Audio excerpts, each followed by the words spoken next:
Guerrilla Cricket. Whoa. Guerrilla Cricket. Whoa. Guerrilla. Take guard, man the barricades, patrol the cover boundary. At last the time is come, this is a cricketing emergency. Hear this call to arms for every cricket revolutionary. Take up your bats and stumps for the test match insurgency. At first they tried to silence us, but we would not be silenced. They threatened us with lies, so we threatened them with violence. Che Guevara, Sangakkara, Joseph Stalin, Douglas Jardine, Robespierre, Darrell Hare, Vladimir Lenin, O'Brien Kevin, Guerrilla Cricket. It's not about the winning, it's about how many rules you break. Even in cricket commentary, this is the best advice to take. Pick Guerrilla Cricket, it's the finest choice you'll ever make. There's so much more to cricket than rev counters and a slice of cake. At first they tried to sanitize us and clean up our act, but people like it filthy, and we know that for a fact. Fidel Castro, Lenny Pascoe, Carlos the Jackal, Umar Akmal, Mahatma Gandhi, Grant and Andy, Brendan Behan, Austin Ian, Guerrilla Cricket. Stick with us, cause you know we're not the kind of thing that you see on the TV and the radio. So vive la revolution. First they tried to buy us, but we would not be bought. Okay, we were, but then we ran away, and we will not be caught. We would not give up the ghost when they left us all for dead. They decapitated us, but we just grew another head. Chairman Mao, Jamie Howe, Ho Chi Minh, Asif Din, Václav Havel, Graham Saville, No Surrender, Percy Fender, Che Guevara, Sangakkara, Joseph Stalin, Douglas Jardine, Robespierre, Darrell Hare, Vladimir Lenin, O'Brien Kevin, Guerrilla Cricket. Good morning, good evening, good dawn, good dusk. Wherever you are in the world, it's Guerrilla Cricket. Yay, and Will has turned up just in the nick of time. It is the fourth T20. The first one was rained off. India have battered India in the next two, which is quite amusing in its own right. And we come to the fourth one in Bristol, where it's not raining, and not far from you, I presume, then, Will. And it's bloody boiling in Bristol.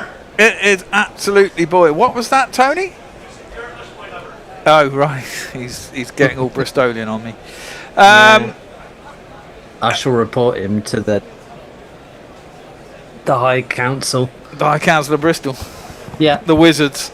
It's all like that out there, isn't it? The Wizards. The Wizards. The Wurzels. And the cider makers. Yeah. Well, it's fourth one. India have won a toss. They've decided to bat today. They've won all the tosses and lost all the matches, apart from one that was rained out.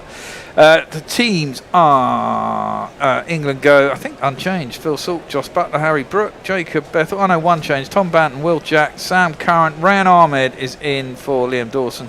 Jofra Arts for Adil Rashid, Josh Tung.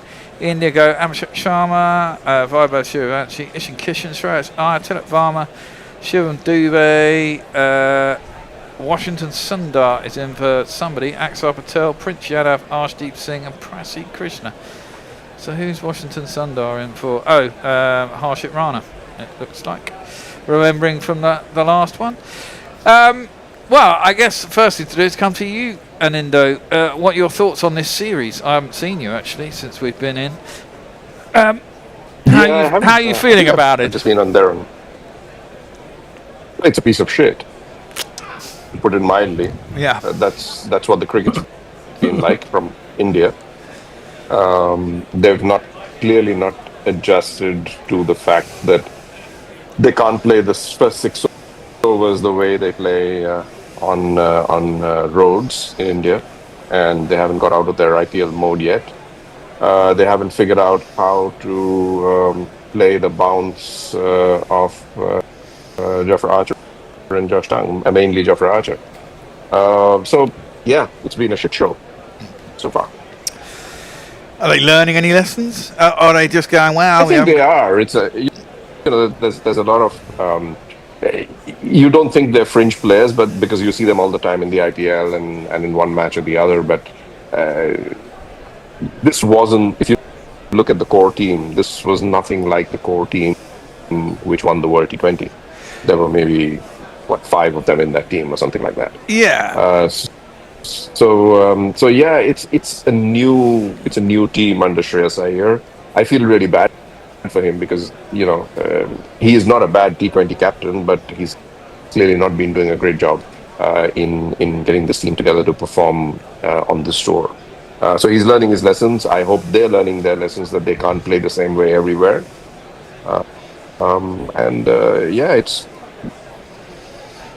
It's not losing to England's not as bad as losing to Ireland 2-0. Yeah. If that's any comfort. I forgot about that. Yeah. Well, apparently, if we win today, we go top of the world T20 rankings, which is quite interesting. How's it been going down at home? I mean, what's I presume the press have been on their case, and what are they saying? Or are they just papering over the cracks saying, well, of course they've been. No, they've been on their case. I mean, Indian fans are pretty unforgiving because they're fucking spoiled. They've just been winning too much in the past few years, so they expect the team to win every match against every team. So yeah, they've been taking some flack, but fortunately, there's been the football, so that's taken away a lot of the. Are India ever going to qualify for the World Cup? Football? Nobody cares. No? Nobody cares. I don't think so. I thought football was getting a little hold over there. There's lots of Premier League followers, aren't there? Nah. I mean, Premier League, the Premier League for me is a marketing tool. That's all. I mean, that's what they've done the world over, right? Everybody watches the Premier League just because they market it very well. I think there are far better, anyway, that's my view, far better football leagues in the world than the Premier League. Oh, but, I don't know about that. Yeah. I would say that's not the case. I mean, I didn't expect you to agree. Yeah, well. But that aside, I think the World Cup really is something that Indians have always got behind.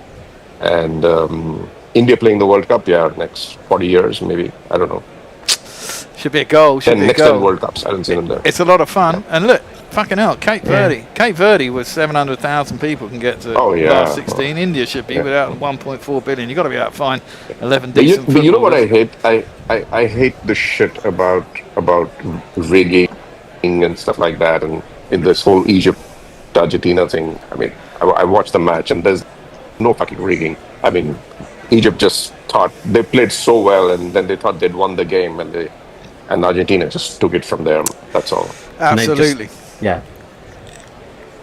Typically Argentina. I mean, dodgy. I think there was a foul at the beginning of that breakaway goal that they complained about. There was a foul. Of course it was a foul. Yeah, but if the referee misses it, how far do you go back? I mean, that was literally at one penalty area and they scored at the other. You can't. I mean, is it all in the same action? You're only supposed to go one action back. I mean, a friend of mine looked up the rules and he said it's perfectly within the rules to do that. Fair enough. The VAR, gives them the right to do that. So, okay, whatever. We're here. Let's talk cricket. Yeah, no, we're here for cricket, and it's on. Right, Suryavanshi is first up. He gets a ball from Archer, which is wide down the left side. Let's play some jingles. He will break your helmet, break your heart, hotter than lava, cooler than Bogart, in your face, at your stumps, on your toes, on your mum. Don't frown. Arch.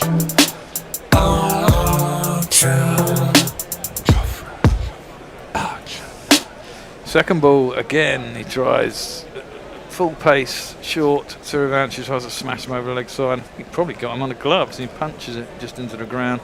Out to ground on the leg side. The two Indian batsmen are. Imagine callow youth making runs, scoring heaps at Ulster tons, quite easily. Destined for greatness from day one. It's been on Cambly, I mean up 5 up Suryavanshi. What were you going to say?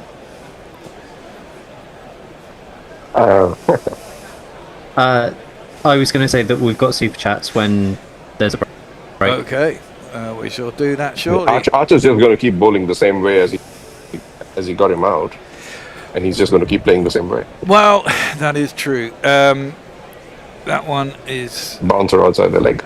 yeah, exactly, and not really well played by Abhishek. Just bundles it into the leg side. I mean, does Vaibhav have a defensive stroke? I've never seen one from him.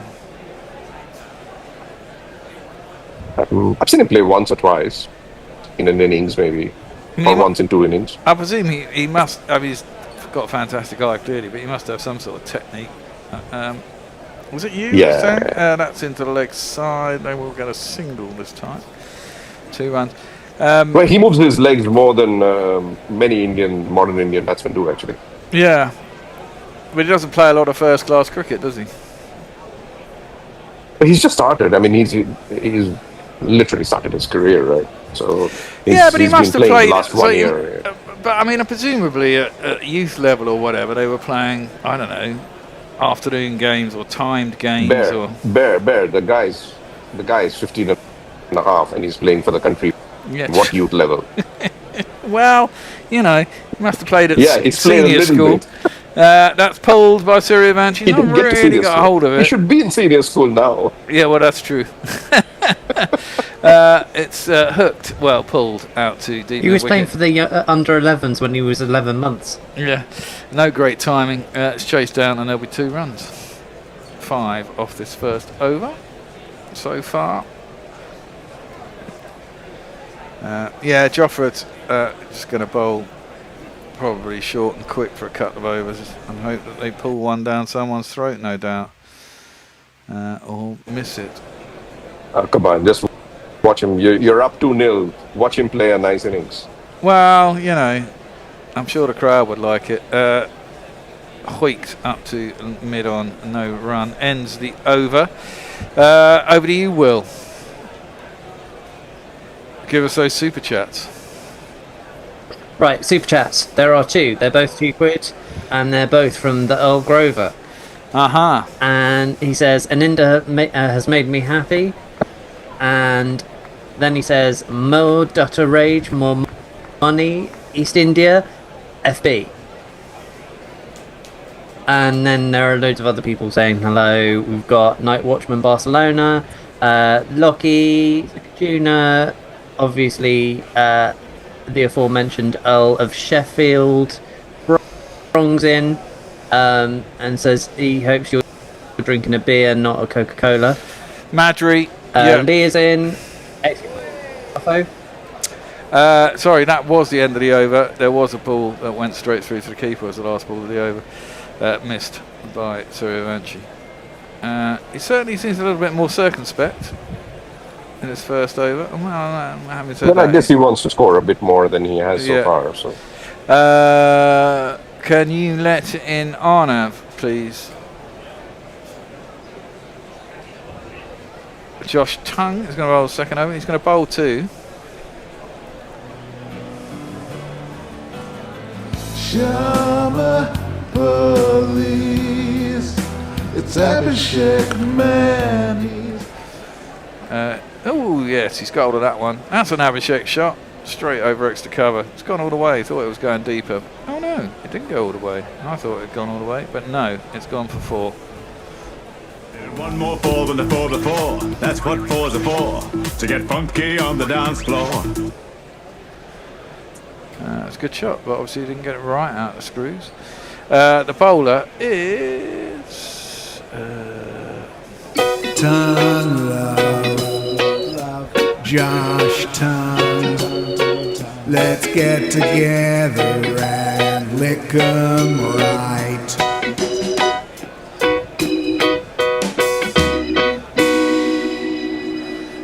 It's played square, out to cover. This time it's fielded. Alright, little Sammy Curran. He batted well in the last game, I thought. Bowled okay as well. Although I fell asleep for that 5 overs, 7 overs, whatever. It's quite tiring, this heat. I get quite bored of it now, to be honest. I need some aircon. Everything in here It's just just, stops working. I'm in Calcutta, and I was just telling my wife the whole house. Pulled out to deep mid wicket for a single. The whole house what? The whole house, the floors, they're all wet because it's 100% humidity. Ooh. It's not very hot. It's just being wet. It's really annoying. Ugh. Yeah, that's annoying. Do you have aircon? Is aircon standard in India?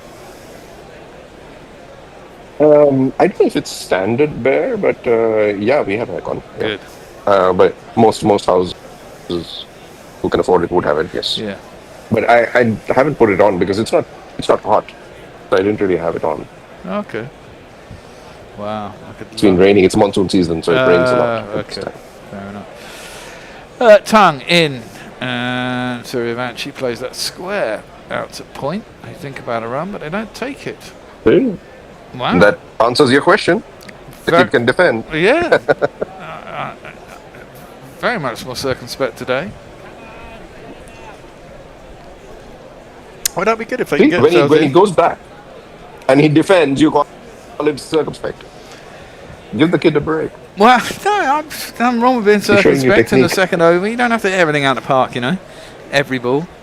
It's nice if you can. Well, that one he has tried, and he has succeeded. It stood and delivered. It was kind of length, and it gave him a little bit of width, enough that he spanked it through wide of mid-off and all the way out to the boundary for 4 more runs. It's Nissan She. It's Nissan She. I'm still searching for the aircon unit, because when it was really hot in the last test of the New Zealand series, we started looking then. There's nothing in the country, and they still haven't restocked anything. So currently, every time we come in here, everything's really bitty and nothing works properly. Which is So you don't have aircons available in the shops at the moment, is what you're saying? yeah, basically. Wow. There are some really expensive ones, nothing big enough that would actually cool down this room anyway. Yeah. You need what, 1.5 tons or something, I guess. Yeah, it's 14,000 BTU, whatever that is, and whatever. Whatever that is. Yeah, exactly. That one is nicely played by Suryavanshi. Lets it come off the bat, uppercuts it really over the top of where the slips would be. That time it has gone for 6. That's a good shot. And 15 of the over. yeah.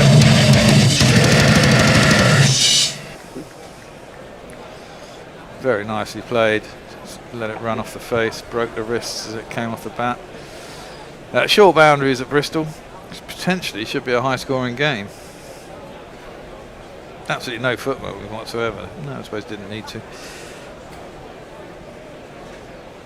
Yeah, there's literally nothing except for people basically price gouging on Amazon and eBay. Oh. This is really annoying. Joffre is in. Oh, now that didn't go where he meant it to go. Lee's at all. about. Out to mid-wicket, and there is no run. Sorry. We didn't really have time there. They got through very quickly, didn't they? Yeah. That's all right. Do you have a lot of chats coming in? There's another chat from Jay Grover. There are quite a few, yeah. There's another super chat as well. Give us a super Yeah. chat, because we have to have that. And a lot of abuse from Jay. Me. Ah, Okay, £2, and he says, anyone want to be Oh, now.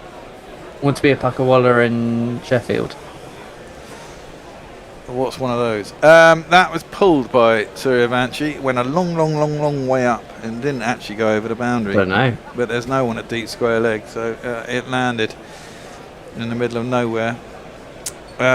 Short of the boundary, didn't make it to the boundary, and it will just be the 2 runs. There's this thing going on between Suryavanshi and Archer, clearly. Teammates. Hold on. Tone, can you come and step in for me, please?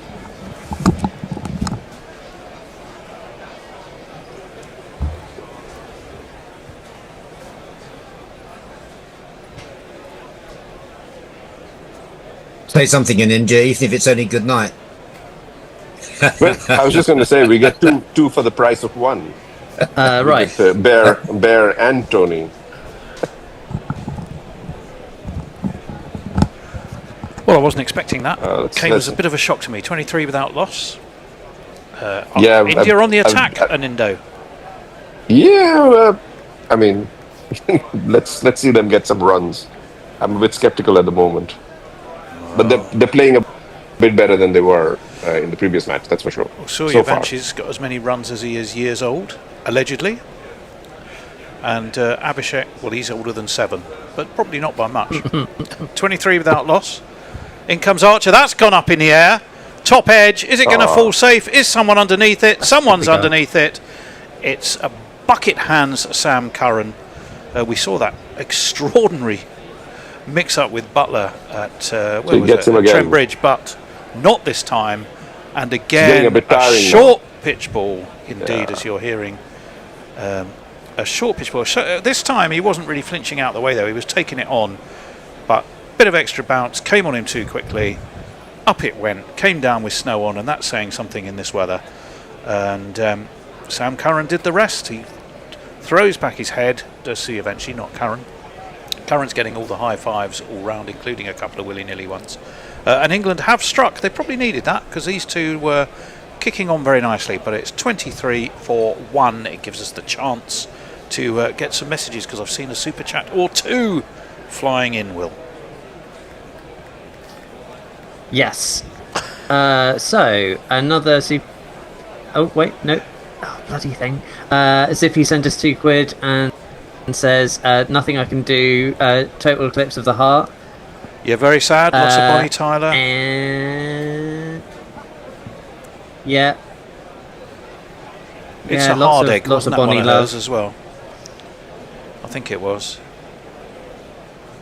Think so. Yeah, I I'm believe it was. not Total Eclipse of Bonnie the Heart Tyler expert, was written by Jim Steinman, wasn't it?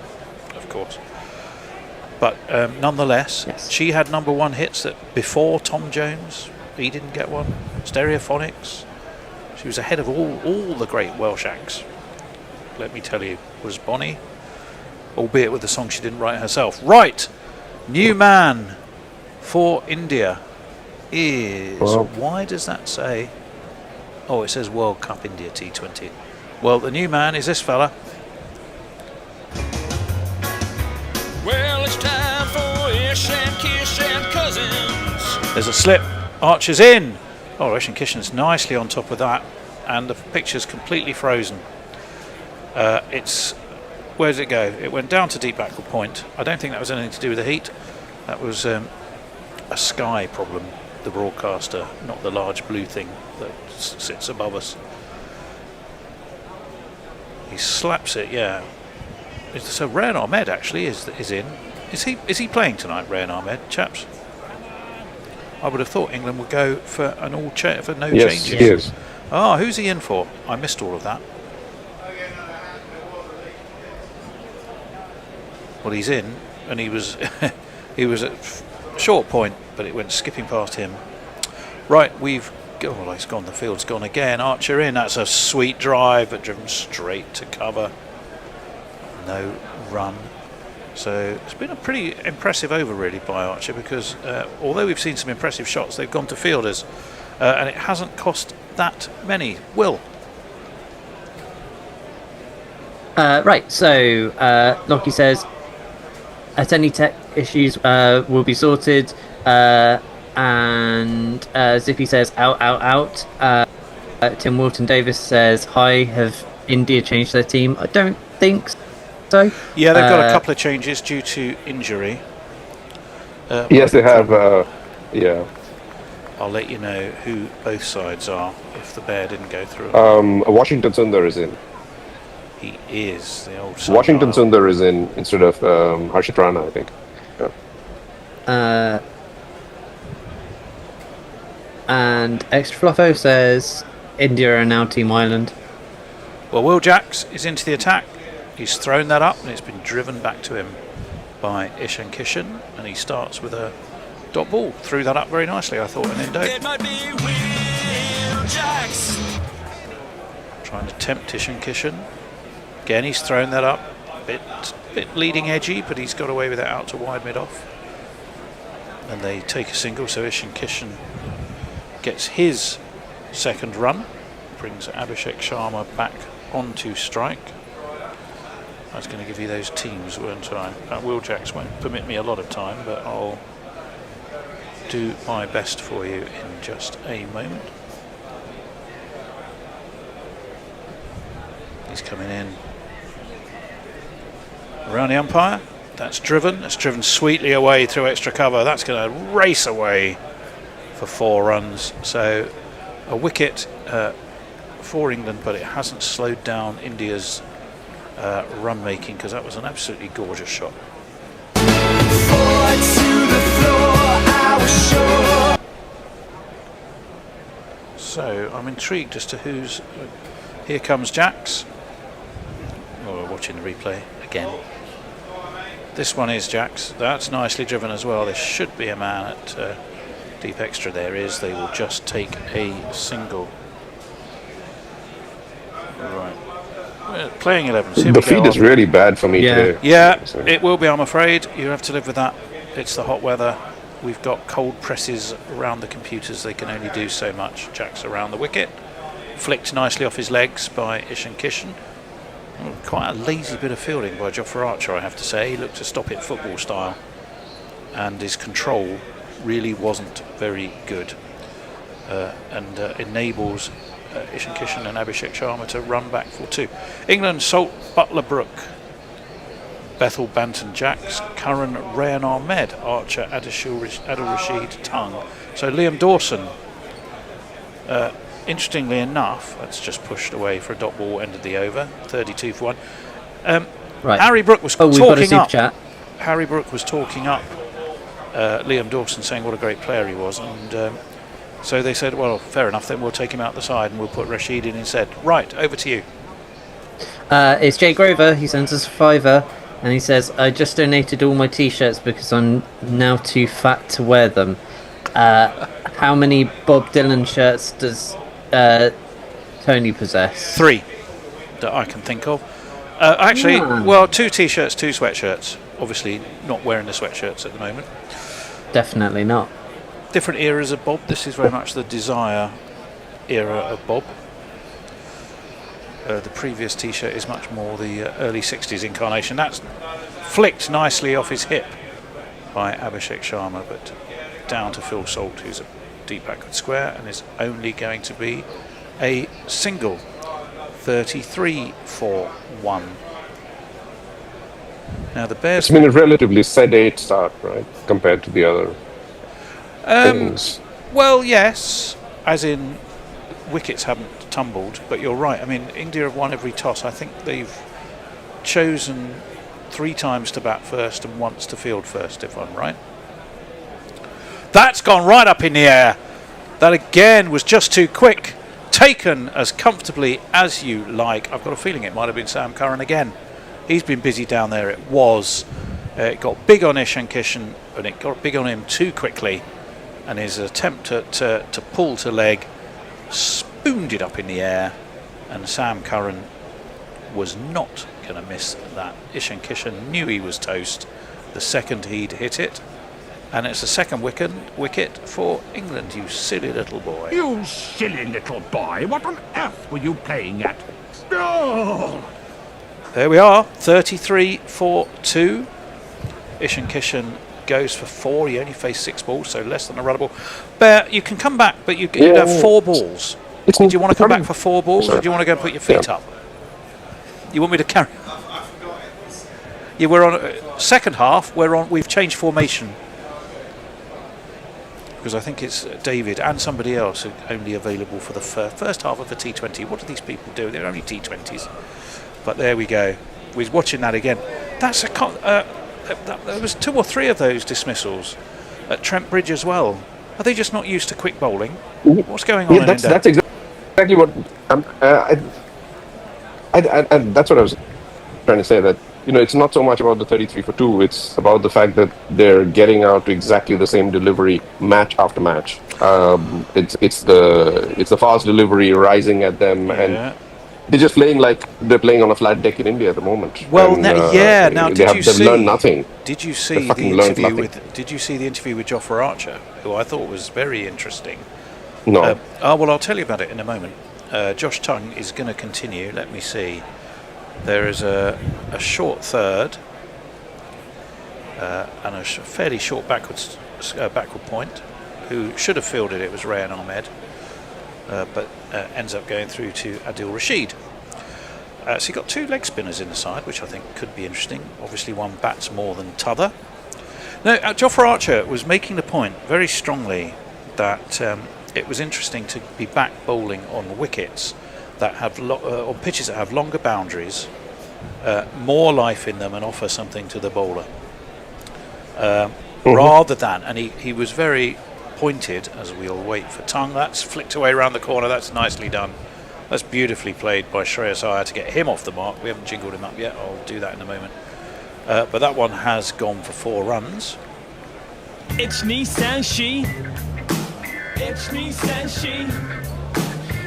By this chap. Shreyas Iyer, you've been down too long in the IPL. Come join the test team as well. When he hits it harder. Josh Tongue was about to continue, but he had to stop. So 5 runs on a wicket, 2 balls left of the 5th over. Tongue over the wicket, defended, fielded this time, and hopefully backed up because it was a very wayward throw by Rayan Ahmed. Puppy-like keenness, perhaps. 1 ball left of the over, 37 for 2. Yeah, so effectively he was going shorter boundaries in the IPL, absolutely batsman-friendly roads to play on.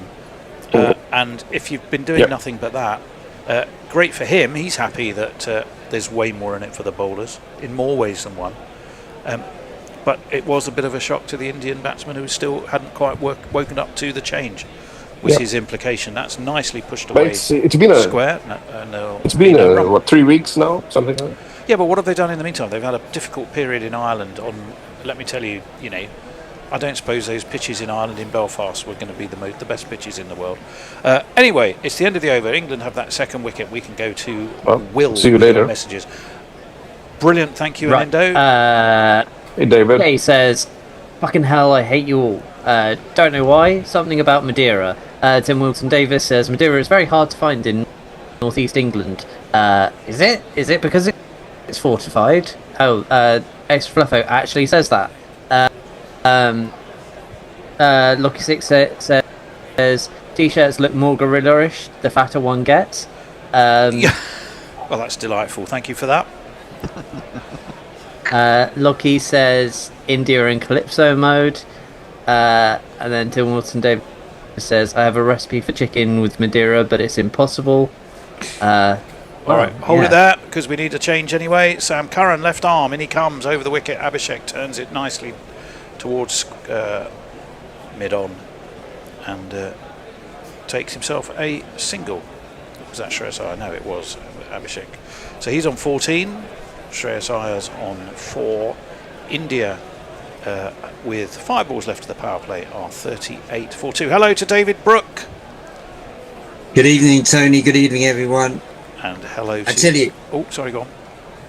I tell you, what I've seen so far has shown to me the difference between international cricket and franchise cricket.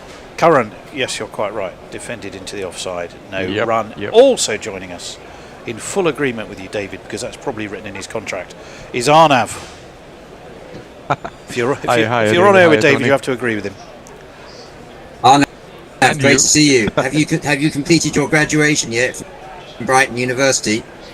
No, the dissertation's still pending. Working on that. Still pending. I like that. You can keep that one running for years in academia. Work in progress. In comes Curran, right on off stump, steered, and there's a lot of backing up by Shreyas Iyer. He'd come a long way. The throw came in. Had it hit, I think the throw was from Tom Banton, who was out there in the covers. He launched a throw. I don't think it was the best throw in the world. Let's have a look. How close was it? Because for all the world, I think if that had hit, he was probably just home. But the bat had bounced up a little bit, David. So it's hard to be absolutely sure. Oh, it hit. Yeah. It actually hit Shreyas Iyer as he dived. There we go. There's your answer. I can give you my opinion. I can give you my opinion on many things, many of your questions, Tony, but not on matters of accuracy, because I'm only getting a buffered picture at the moment. So run-outs, LBWs, I'm very much leaving to you and Arnav. We'll do our best for you, David. It's a common problem. It's just the heat. There is, Tony, can we ask Arnav what his dissertation is on? I'm intrigued because you're studying sports. Wait for Sam Curran and he'll tell you that one's driven through cover. I think it's going to beat the man on the cover boundary 2. There was a dive. He wasn't going to get there. And it's 4 runs. It's a fine shot too. In the name of God. 42 for 2, and the big answer to the big question is, what is Arnav's dissertation on? So the topic is how digital native platforms challenge traditional Premier League coverage. Oh, how interesting. Yeah, basically how the new coming that's turned square. YouTube and social media platforms basically are reshaping the coverage in present day. Square. Okay, so hopefully you're Does that saying mean it drags down Tony, the standard of journalism at the in order to get more views and well, listens. No. Is that basically Are you saying that they don't need to watch a whole match? Yeah. Are you saying they don't need to watch a whole match? They can just watch it in clips? No, it's basically gauging what the positive and negative effects have been, how it's changed. That's all. It's not. I'm not taking one or the other side, but just Sam Curran in. That's slapped away by Abhishek Sharma, but only to the man on the deep cover boundary, and it was a big slap for a small single. 44 for 2, 7 off that Curran over, just the one boundary. Back to Arnav. Timbleton Davis says, my sis got me an Australia football shirt, but it's never fitted me. Thank God. I'm not surprised about that.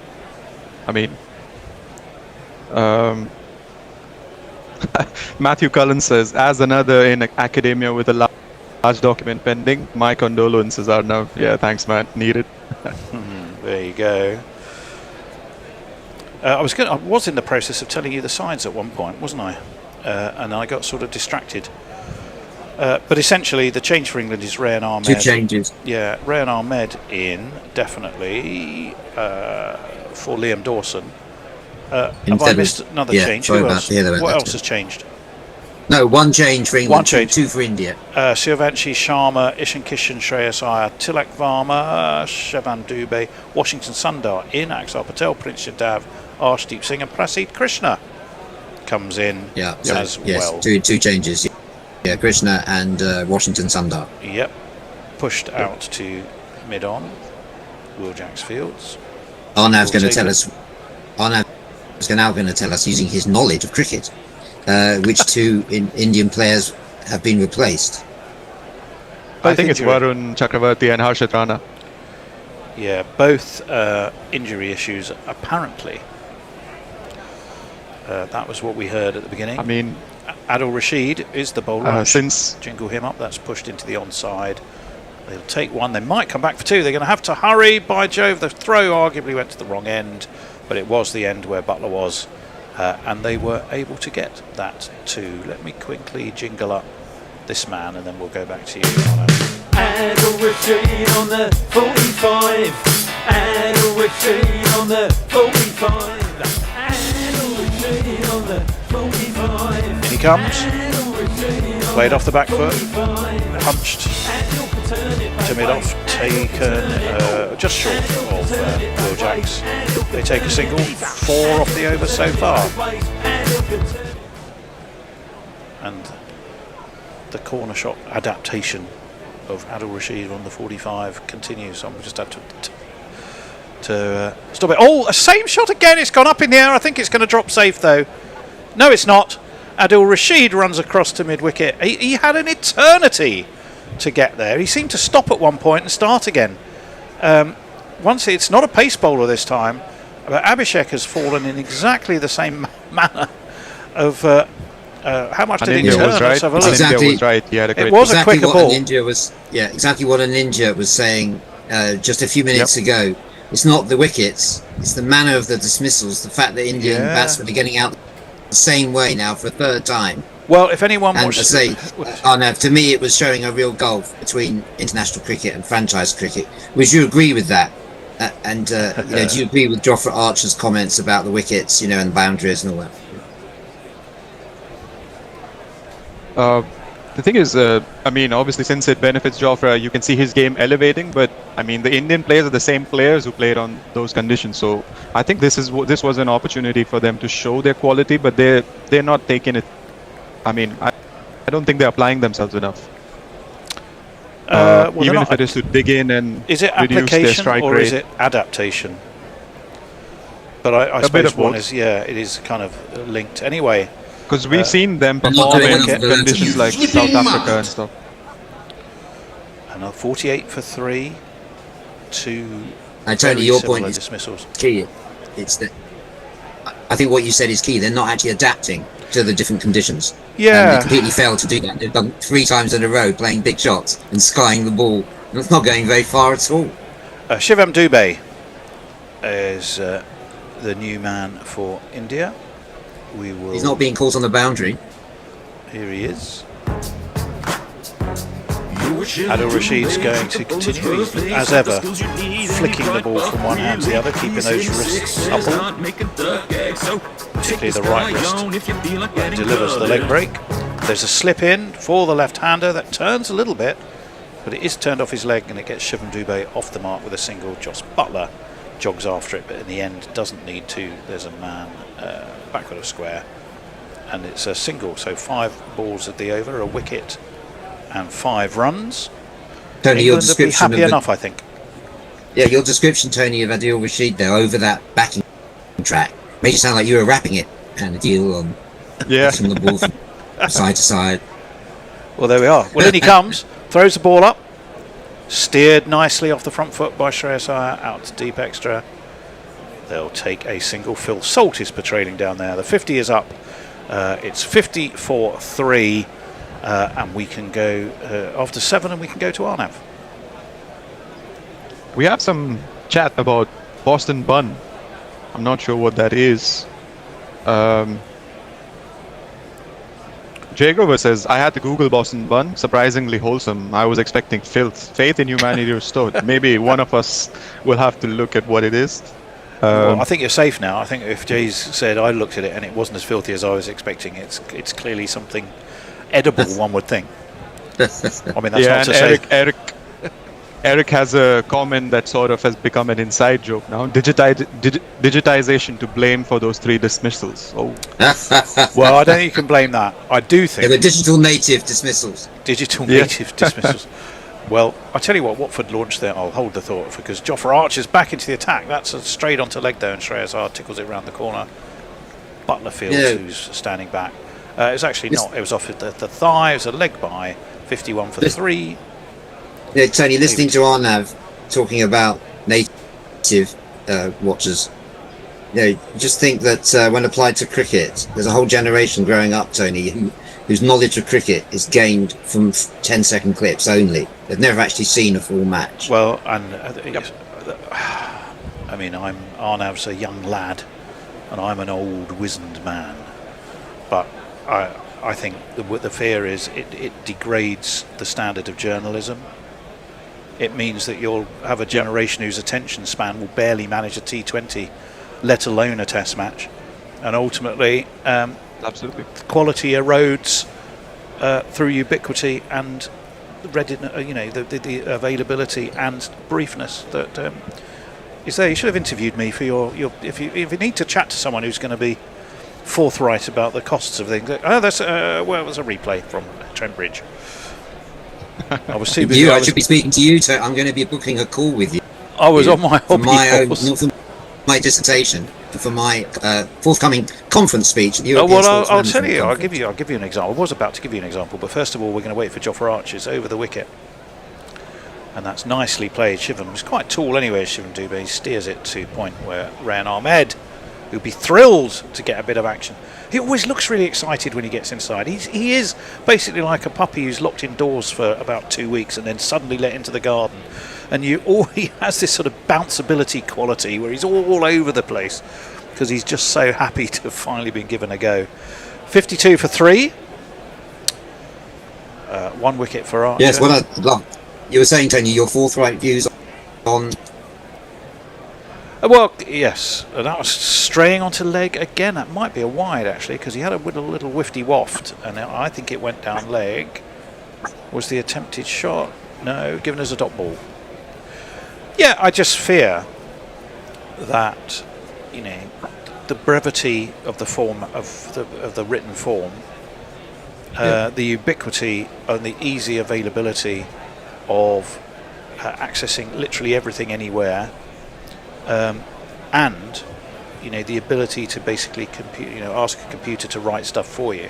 This will dumb down appreciation of good writing, and it will dumb down appreciation of actually watching any longer format of sport, and ultimately that's a very good point. We'll end up with a dribbling idiots who can't do anything other than ask GPT something, and won't be able to appreciate anything artistic or sporting of any complexity. 52 for 3. You're asking us to imagine a future without R-Lot, without Lake, without the Cardus, without any more of those. No more writing on cricket. It's all being. Well, that's my fear. Not enough time. Yeah. Archer in. Oh, that was a short ball. It's up. Now, did he? Now, I know you can't see anything. It's given a 6, so I think he ducked underneath that. Did Shreyas Iyer? He periscoped the bat and left it up, and I think it came off the top of the bat and ended up going all the way over Butler's head and beyond the boundary. I will have to see that again just to check. Yep. Did he mean that? I think he middled. Did you think he meant that?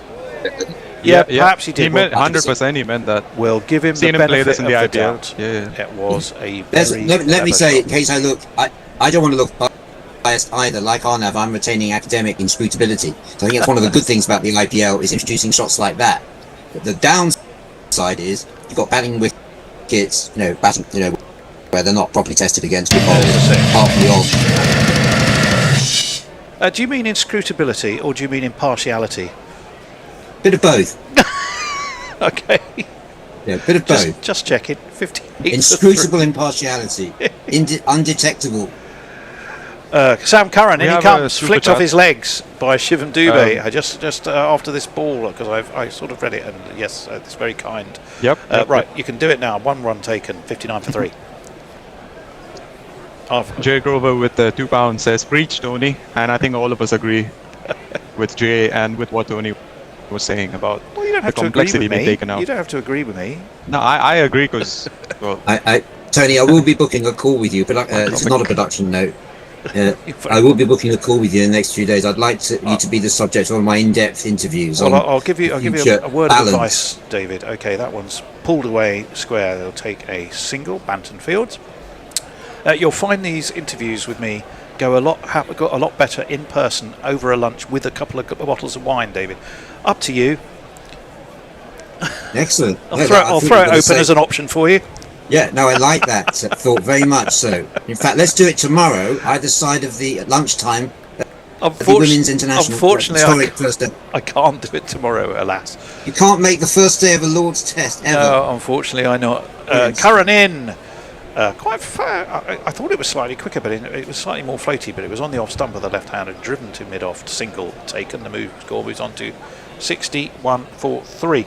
I can tell you a bit about first innings scores. There's only 70 20s here. Bristol played here. 186 overall is the main one. Since this decade, which I think is 3 or 4, 206. England have the highest score, which was 225. 234 for 6, that was, against the West Indies. This is a big innings for the skipper.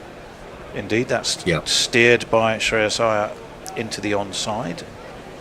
they'd take Tony, given the captain's very harsh words at the to his team, which was quoted after the game, it's up to him now to show responsibility and lead by example. Exactly. He's criticised his players for being reckless, for not learning. He's got to show now that he's learned, and that's what he's stepped up. He's taken over the captaincy. It's his first international series after a good IPL.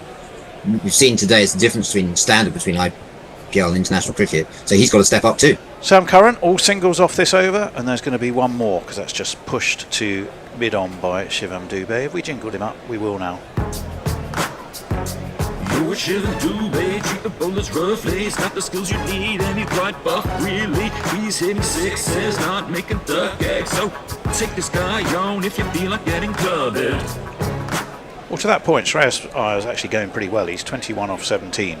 So I don't think he's played any rash shots. Hence the fact he's still there. I think he was a really good captain in the IPL, and I think he's going to be a better captain than Sky. That's a clever ball. That was a roll, fingers rolled across it by Sam Curran. That will be just a single. And I think in this format of cricket, 6 singles off and over to the tune of just 6. I think you'd take that. It's 64 for 3 after 9. Oh no.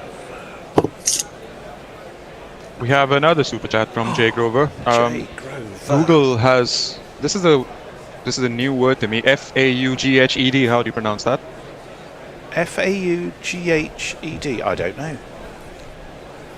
Fouled. Okay. Fouled. Google has messed up my memory. Typo. I was clever once. Yeah, it could be a typo. It may just, or autocorrect has bowdlerized his attempt to swear. I think he means Google messed up his memory because the next sentence says, "I was clever once." So I worked clever once. Who was it? Was it Lukewarm? There was a character, or was it Bunny Warren in Porridge? I read a book once. It were green. 64 for 3. Josh Tongue in, dabbed down to third by Shreyas Iyer. And there is that sensible batting that you've been after, David. Yeah, it's sensible. And, I think going back to, if I may just be indulgent, just to talk about the issue we were talking about before. I wonder if you asked people, are you happy with the balance at the moment of cricket, or do you think there's too much short form cricket, or do you think there's room for more? I wonder what people would say. I know what you would say, Tony. I think you know my subsuming answer. Everything else.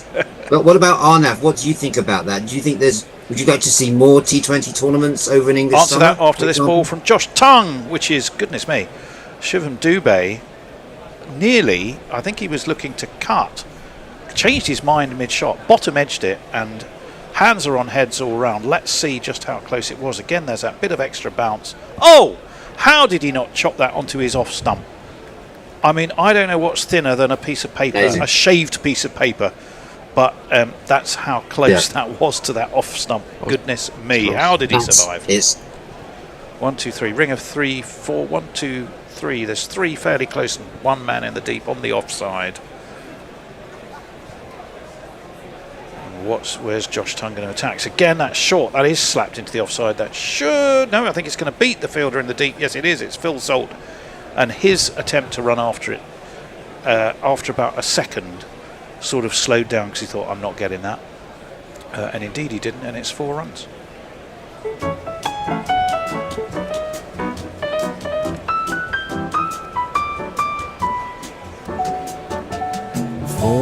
Arnav, do you want to answer that question?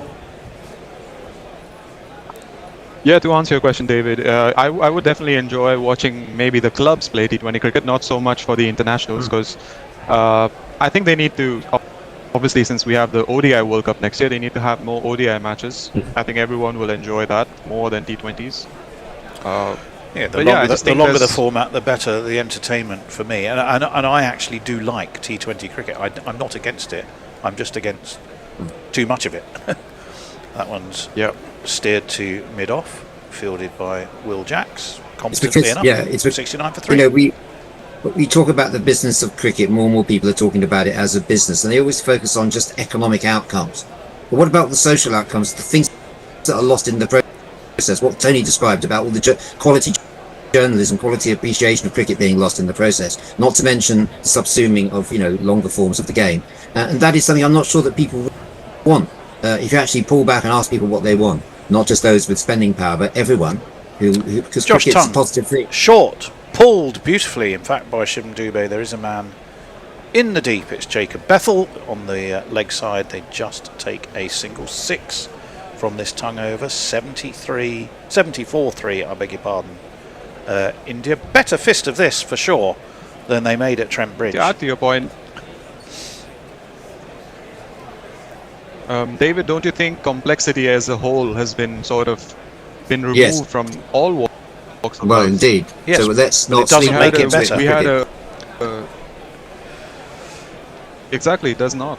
Tongue in, that's well pulled away by Shreyas Iyer, this time down to Salt.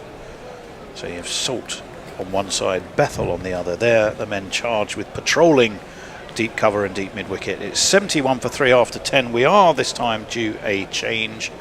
I write these rotors and I've got not a clue who's doing what. Arnav, it's you. You're going to take over on ball by ball. And Genindo is going to reappear. Yep. Actually. And I'm going to be the sandwich in the middle, the filling of the sandwich. And David is back later, is he? Yes, he is. He's after this 5.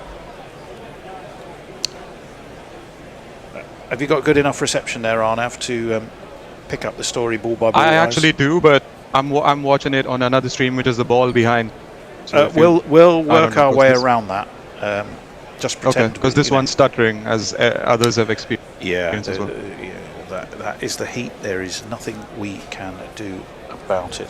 Interesting enough, in the Blast this year, the average 5 games, the average first inning score is 156. Now, we were talking about the difference in quality between international and club cricket. The only interesting thing there was the scores have got progressively higher with each game that's been played in the Blast. But no one has got past 200. I think 189 was the last Blast game played here.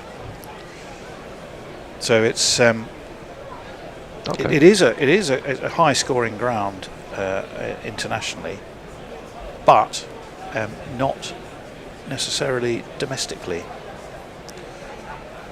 As the drinks break, so we can chat. Shall I do some messages? We can chat for as long as we like. Varong says ODI, I hear you say. Bangladesh in the earlier match today. I haven't seen that. Sack Ben Stokes, says Tim Walton Davis. Don't know why, because he already has been. Rex Vanyerin, surely you can say fecht. I think we're discussing that Jay Grover quote earlier, where he was uncharacteristically reticent to use rude words. Matthew Cullen, Mum, can we have Ben Stokes? No, son. We have Ben Stokes at home. Ben Stokes at home. Bram Stoker. I literally have no. Matthew, that's just words thrown together in sort of some weird jumble of. I'm not actually sure what you're saying, but maybe you can explain your thinking behind that one. Just says Ben Stokes a lot in different ways. Steve Hillier, are those actual flats at the cricket ground? I think they are. It may be a hotel, actually. I'm just having a look. I'll have a look at the ground map. That's a really good question. Meantime, Arnav can take up the picture while I do. Yep. We have Adil Rashid back in the attack now for his second over. 1 for 6 so far. His first over. Shreyas Iyer on strike. And that's a dot ball. Tried to cut it towards the offside, but missed the ball completely. Well collected by Joss Butler behind the wicket. The answer is yes, I what have believe you they made are. of? Sorry, Anindya, what have you made of Rashid's spell so far?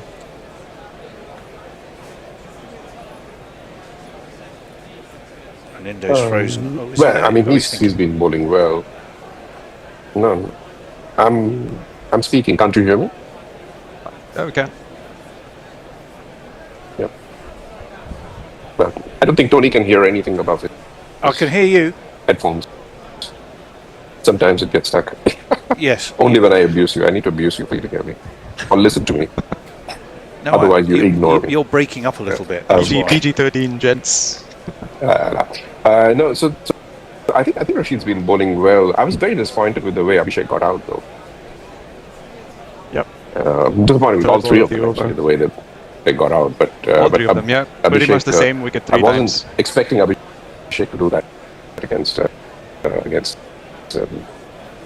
Rashid. Yep. Rashid comes in for his fourth ball of the over. Oh, too much of a... I'm just going to do it from my stream, which is the ball behind, so don't mind. That's all right. Let me know when you want some messages. I'm here to serve. Yep. Rashid comes in for the fourth ball of the over. Swung towards the leg side by Shivam Dube. One bounce to the fielder. Sam Curran it was, and a quick single taken. Tried to loft it over and get it to the boundary, but that's a good field set by England, and it's just a single.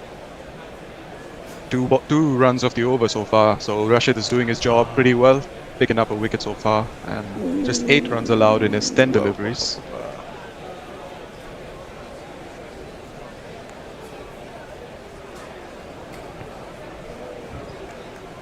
Indian batters with a bit of a slow start, these two in the middle, as Rashid comes in for his 5th ball of the over. And swung over the offside by Shreyas Iyer. Pierces the field, and I think they'll come back for 2 runs. Good work there in the deep. As Salt throws it back to Butler. Bit of a shimmy before he hit that shot by Shreyas Iyer. One of these. No. Oh, the last ball. Oh, sorry. That might be the ball you're about to commentate on. Yeah. The problem is, guess what's going to happen? Yesterday. Down the track comes Shreyas Iyer, and it's a 6. Oh, fuck me, is it? Never saw that coming. We've got a man with a crystal ball in the commentary today. And a wooden leg. And a wooden leg and a glass eye. Yeah. Well, make sure Bear follows everything that you're saying so that he can bet a little ahead of the ball. Yeah. Right, I'm going to give you a couple of messages. Yeah. Matthew Cullen says, I'm being basically accused in messages here of being ignorant and old. Tony, it's a meme format you're far too old to understand, says Matthew Cullen. You are right, Matthew. I won't dispute that if it is. Then apparently, Jay Grover says, fuck's sake, Tony. Read back, faux, F-A-U-G-H, was coined by Bram Stoker. That was the Bram Stoker connection. So I'm the one who's out of touch here. I think we all are except Jay. Yes. Well, he's on a higher plane. Will Jack's coming in for his 2nd over. That's a wide first ball down the leg side. Easy call for the umpire. Probably looking for a slight spin, pitching it on the leg stump, hoping that it spins inside, but there's no purchase in the wicket for that ball. I don't think I've ever bowled a wide that wide. 2nd ball, that's straighter, and punched to the offside by Dube. Come through for a single. As we see some replays from the difficulties that Indian batters have faced with the space deliveries coming towards their chest, and all 3 of the batters have lost their wicket by skying the ball. Easy catches inside the circle. As Jacks comes in for his 3rd delivery of the over. Iyer tries to get it away for a 4, but collected by the fielder, and it's just a single. What's happened there, Tony? Sorry, I will. I think we have a jingle for that if I can find it. Is it here? Or is it here? Jingle for something that hasn't happened yet? Oh yeah, it's this one. Here it is. Here it is. Tickling Tony. Hang on. That's hilarious. Do you want to tell us what's about to happen? Just singles galore. It was a single, you're quite right. The thing that tickled me was Jay Grover. I hate insulting Tony because he's so precious. Oh, he's very precious and sensitive. But for foe's sake, you one-man tsunami of senior moments. There we are. All you of see. us agree. That's what tickled me. Oh, thank you. Marvellous. I'd like to meet Jay someday. Should be fun. Well, there has been a rumour, there's been a strong rumour he could be appearing in Ladywell at some point. I'll leave it. Oh no, it can't. Arnav. Any moment now, Arnav, you're about to watch a really shit ball. The second one on the over. 4 legal deliveries. So all 4 singles and 1 wide. 5 runs of the over so far. Shreyas 35 of 26. Dubey 13 of 14. They need to get a move on. Another wide. Yeah, seen it now, Tony. Oh, did he not call that? It's a dot ball. It was. That's Why why on I earth thought it was was a that wide. not called? Well, That was a wide. That's we all agree. The next ball went for a single. Right. Anyway. Foe turned down a Who's Watford this old contract. fuck of an umpire? So I've been told, says for wrong. Matthew Cullen said, God, I haven't heard the Tickling Tony jingle in a long time. Steve Hiller, oh right. We're talking. There's a bit of discussion about Trump and red cards. Not Trump said, who's their answer? Eli who? I don't quite know. But then where's Eli Minated. Very good. It does seem to me wherever he involves himself, it goes hideously wrong. I mean, there is definitely a theme there. Who'd have thought the Belgians would be so upset by it that they went and played out their skins and then ended up doing the Trump dance in the dressing room just to rub salt into the wound. Tim Wilton Davis says Gianni Infantino literally translated means Johnny Baby, classic mafia boss name. Well, he's Swiss though, although he does have an Italian name. Arnav. But did you see Trump in Turkey? Sorry, did you see Trump in Turkey when he called Iran Japan? Yes, oh, wow. And threatened to drop nuclear bombs on Spain or whatever the fuck he's doing. That was another dot ball. Man, I'd rather talk about something else. Yeah. Oh, we have Moonball Sammy Curran in the attack for his third over. 13 runs so far. Ooh, he's done a decent job, as have all other bowlers.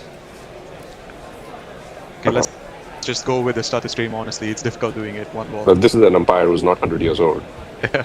The other one is. He can't see. Well, that was one of these.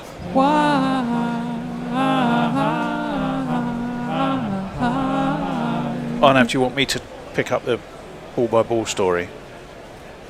Because it is quite distracting. Probably, Sam Curran in, and this time he goes wide of the off stump. Joss Butler takes it ankle height. It's a funny ball actually by Curran. He almost it was quite round armed. It's almost as though he was very deliberately trying to correct the wide from the ball before. But it means he's got 2 dot balls this over. So he's bowling a very economic spell. None for 14. He's 2 balls into his third over. 88 for 3 is the score. It's almost as if India are trying to play correctly so as not to give things away, have still given things away, but have slowed down massively in the process. That's short and pulled. Is it going to beat the fielder on the boundary? Yes, it is. It was 1 bounce. Phil Salt again. Pretty much knew he wasn't going to get there. And it's 4 runs. It's a good shot too. 4 on the floor, and 1 more 4 than the 4 before. That's what 4s are for, to get funky on the dance floor. And I would suggest that is the ball that Sam Curran shouldn't bowl because he doesn't have the pace to do it. It might be all right if you're Josh Tongue, and it might be all right if you're Jofra Archer. But if you're Sam Curran, it just sits up and goes, slap me. And sure enough, that's what happened. Yeah, and it gets slapped here. About India's batting, I think it's a bit of a pendulum swing at the moment. Curran in, over the wicket, that's off middle. That's going to be 1 bounce though. 2 Phil Salt didn't have to move, it just came straight to him. And they'll take a single. The score will move on to 93 for 3, and Indo. Yeah, they've just been playing one way and they've been losing too many wickets. They've not been scoring the runs that they want to score. So they've now got the pendulum swing's gone the other way. And they're trying to figure out how they really should be playing. The formula's gone out of the window basically, which they came to you England can and Ireland overcorrect, can't you? You know, if you constantly hook in golf, then you end up slicing for a while because you're overcorrecting that. was an attempted swing. Well, Josh Butler is claiming a catch now. I don't think there's any chance to catch down leg. Sam Curran doesn't seem wildly interested. Just the time is coming down. Harry Brook, and he looks very miffed that nobody's listening to him. Well, yeah, to be honest, I think Harry Brook thought we haven't used a review yet. We might as well have a go. So they will, but I don't know about you. But I think that hit his boot or something. Yeah, that's no. I think it hit his boot or something. Yeah. Yeah. Well, I don't think there was but the boot was right outside the leg stump. That's for sure. It was like 3 or 4 inches outside the leg stump. Well, we're going to find out now. Curran comes in his left arm.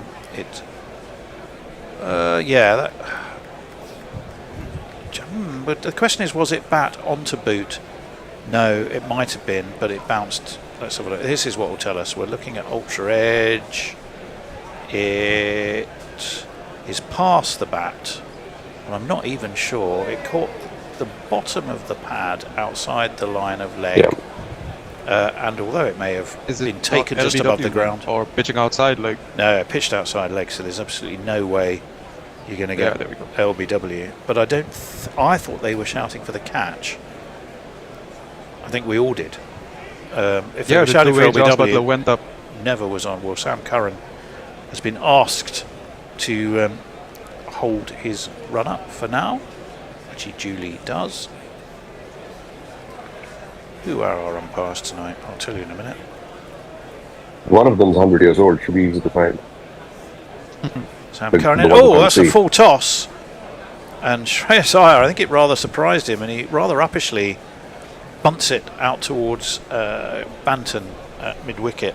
But it bounced before it got to him. And there was no run. Well, I'll tell you who they were supposed to have been, and I think they probably were. Your umpires should be Russell Warren of Northants, formerly of Northants, Mike Burns of Barrow in Furness. Those are the two I understood it would be. When you say old, one's 54 and one's 57. Who's the one you think for some reason is 100?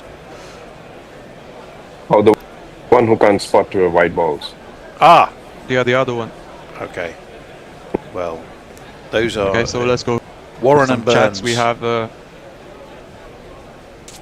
should be your two. Right, projected scores. Right, we have Matthew. Rate. Sorry, go on then. Will Jacks. We have Matthew into the Cullen attack. saying, I will super chat everything I have. Oh, okay. Will Jacks into the attack. Driven towards long off. Single taken. Score moves on to 95. Go again. Matthew Cullen says, I will super chat everything I have to see Jay Grover wrapped solely in a Guerrilla Cricket shower curtain. Oh, if you are coming in, Jay, yeah, that would be quite a way to make your entrance. That was tossed up nicely by Will Jacks, driven straight as a man at long off. It's Banton, and again they'll just take a single. 96 for 3. But that's an idea for you, Tony, for new merchandise. Guerrilla Cricket togas. Oh, that's an idea. We could just repurpose the shower curtains because no one buys them anyway. Exactly. Except for Jay, obviously. That one's cut to backward point. I think it's going to beat the field. No, it doesn't. It's a lively bit of work in the field by... Is that Bethel down there? I think it was. They will come back for 3. No, how could I mistake Rayan Ahmed for Jacob Bethel? Now that is a sign that my eyes must be going a bit, because you've got to say there is a bit of a similarity. Oh no, actually no, it was Bethel. It's Bethel who dived at Gully. It was, and it was Bethel who came round. So my eyes are not deceiving. You just merged the two. They yes. It was Ahmed who was diving in Gully. It was Ahmed and Bethel on the boundary. Yeah, which is ultimately what I said. That's pulled away, fielded again by Banton. And the throw comes in, they make it. Was a shout, I thought, but it seemed to me they made the ground very safely. I think the match is rigged. There are about 35 England players fielding at the moment. So it's rigged in India's favour, so they're still in it by the time they go to Southampton. That would be the more likely thing. Very close to Gloucester Road here in Bristol, famous for its street food. A long stretch of Gloucester Road is full of cafes, restaurants and pop-up food establishments. That's gone up in the air. I think it's gone long enough because it's nearly going to break the camera. No, it's taken. What do I know? Shivan Dubé has gone for 22. The way that was sailing, rather like following a golf drive. You're never quite sure where it's gone because you're literally following the ball in close up. As was the fielder, and I'll tell you who that was. I suspect it might have been Banton down there. But again, it was just mistimed. Absolutely mistimed. Yep, Banton. And it was Banton who came around. He does a little mini fist pump, having safely pouched the ball. Perfectly judged, I must say. It's the 4th wicket down for India. England on top, not as much as on top as they were at Trent Bridge, but Shivam Dubé's got to go for near runnable, 22 off 23. Caught. Banton bowled Will Jacks, 101 for 4. The score. How shall we see him off with this one? That was pure poetry. Another one bites the dust. I think that is going to be out, Fred. Another one bites the dust. Other things of interest about Bristol. I don't know if Pirate Badshah's listening, but if he is, he should know that Bristol was the home of Blackbeard, the famous pirate, real name Edward Teach. Ooh. And if you're fond of chocolate, it was the home of the first chocolate Easter egg, because Fry's were there, who did them before Cadbury's did. Home of the first black Let me take a mare. wild guess. Are you originally from Bristol? No, I just find out about places cricket matches are played, so one can impart a little bit of knowledge. First black mare in the UK was Bristolian, and the first bungee jump ever anywhere was held in Bristol. So there you go. I don't think it was the black mare doing the bungee jumping, but they are two separate, correct, but unconnected facts. 101 for 4. Adventure sport capital or something? Well, it's very much heart of the rugby world down there in the southwest, and Indo. Thrown up wide of off stump. Tilak Varma's the new man. He's cut this down to deep backward point, so does the fielding, and he should be away with 2. I would think he came back for. Yes, he does. It completes the 14th over. It's 103 4-4. 2 for Tilak, who's off the mark straight away. Shreyas Iyer 40. Arnav. Oh, we have some really awkward discussions about shower curtain mold and flint in the belly button and stuff like that. So just going to scroll past that. And Eric says Rule 27 states quite clearly that India cannot lose this game. I'm not sure if that's a innuendo or something. Do you guys get that? No, I don't know what 27 has to do with it. I don't know what Rule 27 is. Yeah. But I understand the concept of extending series so there's something to play for at the end of them. Right, Adil Rashid in, uppishly driven out towards extra cover. 1 bounce over the boundary. Lovely shot from Shreyas Iyer. He's playing a game on his own here. And he moves on to with another 4, and a lovely shot it was too. And if you kids can't listen, then you bound to see the way you get shot for crossing a boundary, Well, Law 27 is on appeals, but I don't know what well, there we that go. has to do with this. Well, I think appeals being possibly linked back to the Trump discussion and Belgium and sending offs and all of those kind of things, perhaps. Yeah, of course. Conversations that go on around the game can take all kind of twists and turns, but have a funny habit of sort of intersecting, when you don't expect them to. 108 for 4. 5 from this Adil Rashid over, which makes me realise we haven't seen any Rayan Ahmed yet, have we? Maybe he's in just as a batsman. That's flicked back to Adil Rashid, who dives to his left.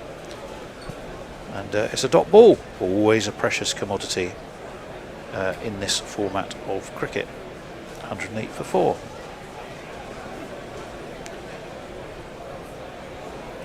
We've got an English bloke in the semi-finals at Wimbledon. I don't suspect he's going any further. That's driven to mid. That's what everybody kept thinking from the second round onwards. So he's rolled on to the semi-final, but he's going to roll off after it. Is Ferry? But he's got the slightly easier matchup. Does he? I don't know. Well, I mean, it's Sinner versus Djokovic on the other side. So. Well, fair enough. Djokovic seems to be going very well. Wimbledon, yeah, of course. But honestly, didn't expect Ferry to Rashid win in. That's a horrible ball. And Shreyas Iyer launches this high and handsome over deep backward square. I've got to say, for a man of Rashid's quality, that was an absolute stinker of a ball and got 100% what it deserved. I don't know whether it slipped out of his hands or not, but one of these.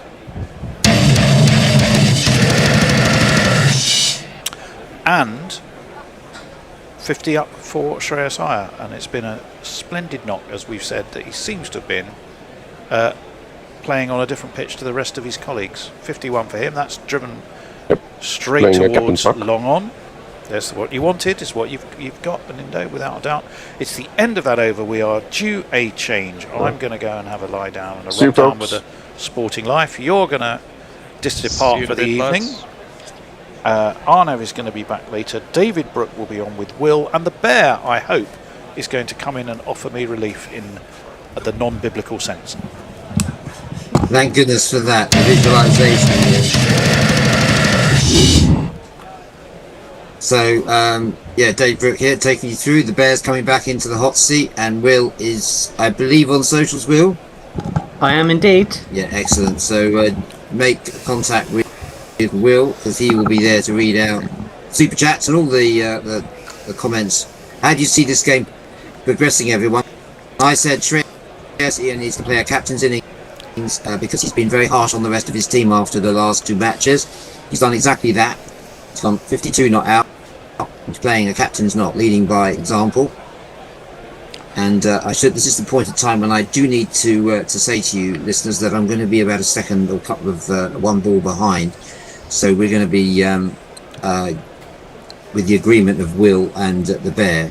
I'm just going to take it because of the buffering, which I hope you understand. So you won't miss any of the action. Just won't be the first to know about it. It's Will Jacks to continue bowling to Shreyas on 52. He's gone for reverse there. He doesn't make any contact.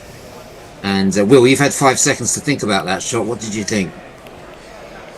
I thought that it would be good to be able to see it, but my feed's a bit rubbish, so... Oh, Bear, you've had 10 seconds to think about it. Good shot in circumstances? Not really. No. Yeah.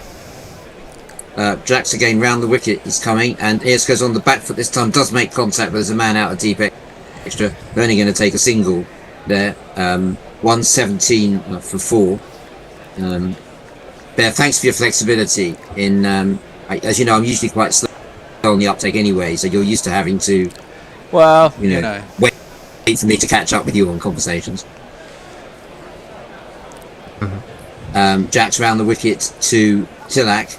Tilak's gone on the back foot. That's a bottom edge. Wasn't tipped. I think that was a chance to Butler, but decent ball from Jacks, who's got the dismissal of Shivan Dubé before by pulling the ball back, and Dubé smoting it into the air, where it was went more aerial, like a lot of the Indian shots today, Bear, more aerial than getting a lot of legs on it. Well, you were talking about it earlier, weren't you? I mean, I don't know whether they haven't adapted, have they, to English conditions? No. And a little bit of extra bounce. The pitch does, it's not doing a great deal, but it's doing enough.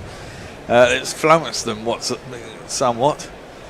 I mean, they've lost two in Ireland and 2 in England now, haven't they? So. Yeah, and massive losses as well. That was a single to Iyer there, down to mid-off. His next ball is played by Tilak quite stylishly, but only a single again. So they need to get a move on here. We're getting towards the end of the 16th over, and the India score is 120 for 4. It's not going to be enough at the moment, unless we see something, some real acceleration here. Well, for a change, they've got some... Well, they've got some batters in the hutch. Well, not many, but they've only got 4 overs left, so they can afford to be explosive at the end. Try and get 60 off. Nah, 60 off the last 4, maybe a bit too much. But Jack finishes his over. A bit of a hoik from Shreyas here, but it's gone down more or less along the ground. That's the end of the 16th over. 121 for 4. Thanks for your patience, Will. Always takes me long to complete an over. Very welcome. That's all right. Tim Walton Davis says Google can do it in reply to how do I delete all social media comments. Jay Grover says get banned as often as I do. and the problem sorts itself. And Extra Fluffer says, so pouring battery acid on my devices won't work then? I don't know, it might. It'll destroy your devices, but it won't destroy all the info's in the cloud, man. It's all in the cloud, you know. Although, you know, microwaving your devices also works. Cause a big explosion in the microwave, yeah. Not going to be good. Yeah, but it would be quite... Well, Tung is starting a new over here. He's bowling over the wicket to Shreyas Iyer. Plays that one. Mid on, he wants to. He's won the first one very quickly. He wants to. He's going to get it. And there's a bit of nice glove work from Butler. Was that close, Bear, do you think? No. Right, thank you. Bear's like the man in the future. He knows everything that's going to happen in 5 seconds' time. It's like Back to the Future, this. Bears can be as... Yeah. They didn't even look at it upstairs. Bears got a chance to be really wise before the event. Yeah. It's a well run too in the end from Shreyas Iyer, playing a captain's knock in with ease as Bear confidently assessed. Tung to continue. This is his first T20 series, of course, for England. He bowls to Shreyas, who's aggressive shot again in his favourite area of long on, but this time surely it's only going to be a single. We're not going to risk that second time. 124 for 4. The acceleration, they need some boundaries, Bear. They do. They're really not scoring very many, are they? You know, for all the big shots that the batsmen have got out to, when push comes to shove, they're behind the rate, so it's not actually working. Although they've got a run rate of 7.5, but it's not going to be enough. Not going to be enough, is it? I mean, it's quite a postage stamp ground at Bristol. You've only got to breathe on it for it to go to one or two of these boundaries. But it's a packed house here at Bristol. It's a sunny evening. Harry Brook marshalling his troops. Couldn't be going any better for Harry Brook, the white ball captain. The question is, will he also succeed to Stokes in the Test match captaincy? This one he backs away. Tilak plays it straight to cover point. I'm not sure they're going to get one there. So a valuable dot ball for Tung is 1 for 30. Shreyas Iyer, you probably heard that he was quite tough on his players. Do you think he's going to be happy with the way Tilak's batting at the moment? You see him hitting any big shots there? Well, I predict yes, a 6. I hope you've gone over on Bet365. Here's Tung.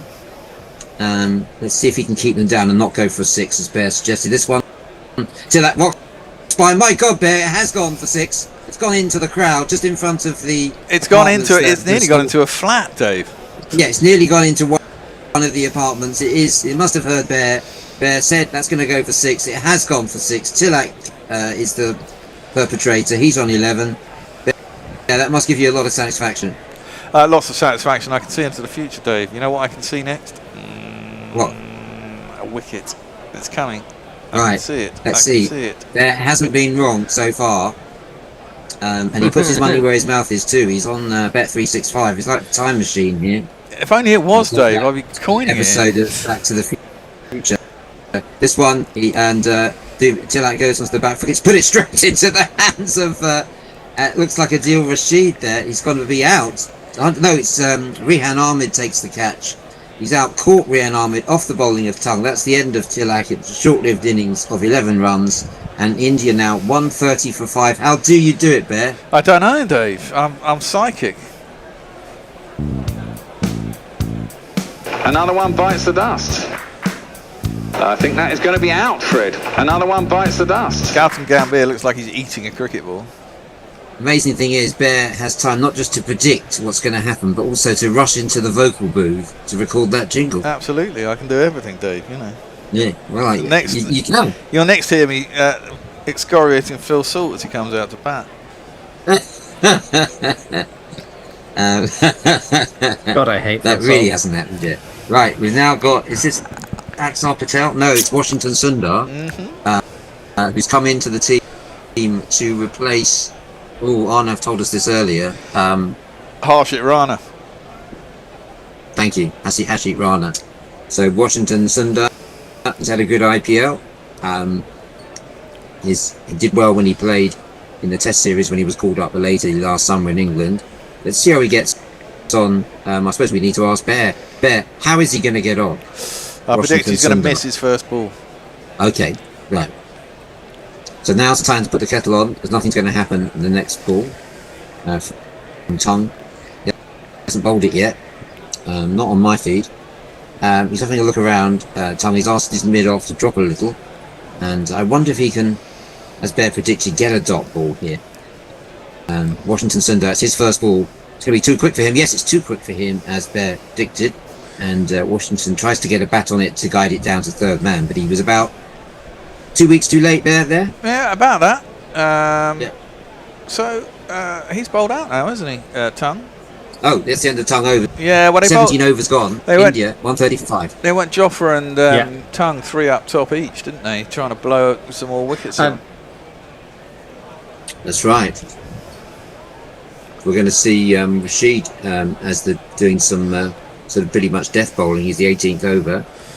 And, well, that's a bit of a risky move, would you say, Bear? Well, it can be. The thing is, the new batsman's got to go straight away, haven't they? And they look a bit shell-shocked, really, the Indians. And, you know, they've gone out playing all their shots, and the last game was terrible. And this time they seemed a bit too circumspect. This seems like a very low score to me. Well, the captain's done his bit. He's 16 on out. He goes for a big one here from Rashid's first ball. No, he doesn't. He just plays it out onto the leg side. And they're going to go for 2. And good running from Washington Sundar. Running to what was going to be the danger end, but actually they threw it to the wicket keeper. We're seeing again the earlier dismissal of Varma, who backed away and just guided it straight into the hands of Rian Ahmed at backward point. Really was a facile, almost a soft dismissal. And Rashid's taken over now. He's bowling to Shreyas, who goes back and clobbers this one. It's going aerial, and no, it's dropping in front of Howie Brook, I think, down there. Yes, down at long off, the captain. And they've just gone for single. So this is all right from Rashid, isn't it, Bear? Yeah, it's gone for 33, but, you know, it's not too bad. Ooh. Got Washington Sundar on strike now. He's yet to score, of course, and the bowls. He's going to get off the mark here. He's made a good connection. Straight down to long on, though. It's well fielded by the skipper, and it's just a single. So Washington's off the mark, but they need boundaries. Where are they going to come from, Bear? Shreyas Iyer, I think he's gonna go large. That's what I'm predicting. You know, the way that he showered criticism on his players, you know, he really let them have it after the last game. He had to go big himself. This one, Bear gets it right again. It's a beautiful straight 6. It's gone into the bottom tier, and he's put Rashid away. Those figures of 1 for 33 quickly become 1 for 39, and Shreyas moves up to 71, and I take £5.50 from Bets 365, Bear, for going over on him. I've given up betting on T20. And that is my maximum bet. Investments can go down as well as up. This one, Shreyas goes back and plays it. He's going to get 4 more here. He stepped back. It wasn't necessarily where he wanted it, but he's not going to mind about that. It's gone down to third man for 4 runs. This is the big over that they require, isn't it? 4 on the floor, and 1 more 4 than the 4 before. That's what 4s are for, to get funky on the dance floor. It seems 18 overs have gone, and it's there's 1 ball left in the over, Dave. Oh, from right, your thanks end. very much. This one, well, that's the replay. There's 1 ball to go. Rashid bowls. This one, he comes down the track. He's gone big again. It's the captain. Has he got enough on this? It looks like it's a big hit. Yes, again, it's sailed into the bottom tier. The captain playing a captain's inning, leading by example, taking over from Suri Yadav and doing it with style. Had a good IPL, and that, Bear, is a maximum.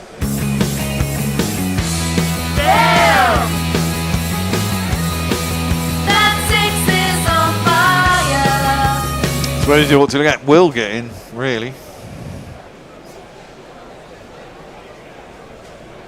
With some socials.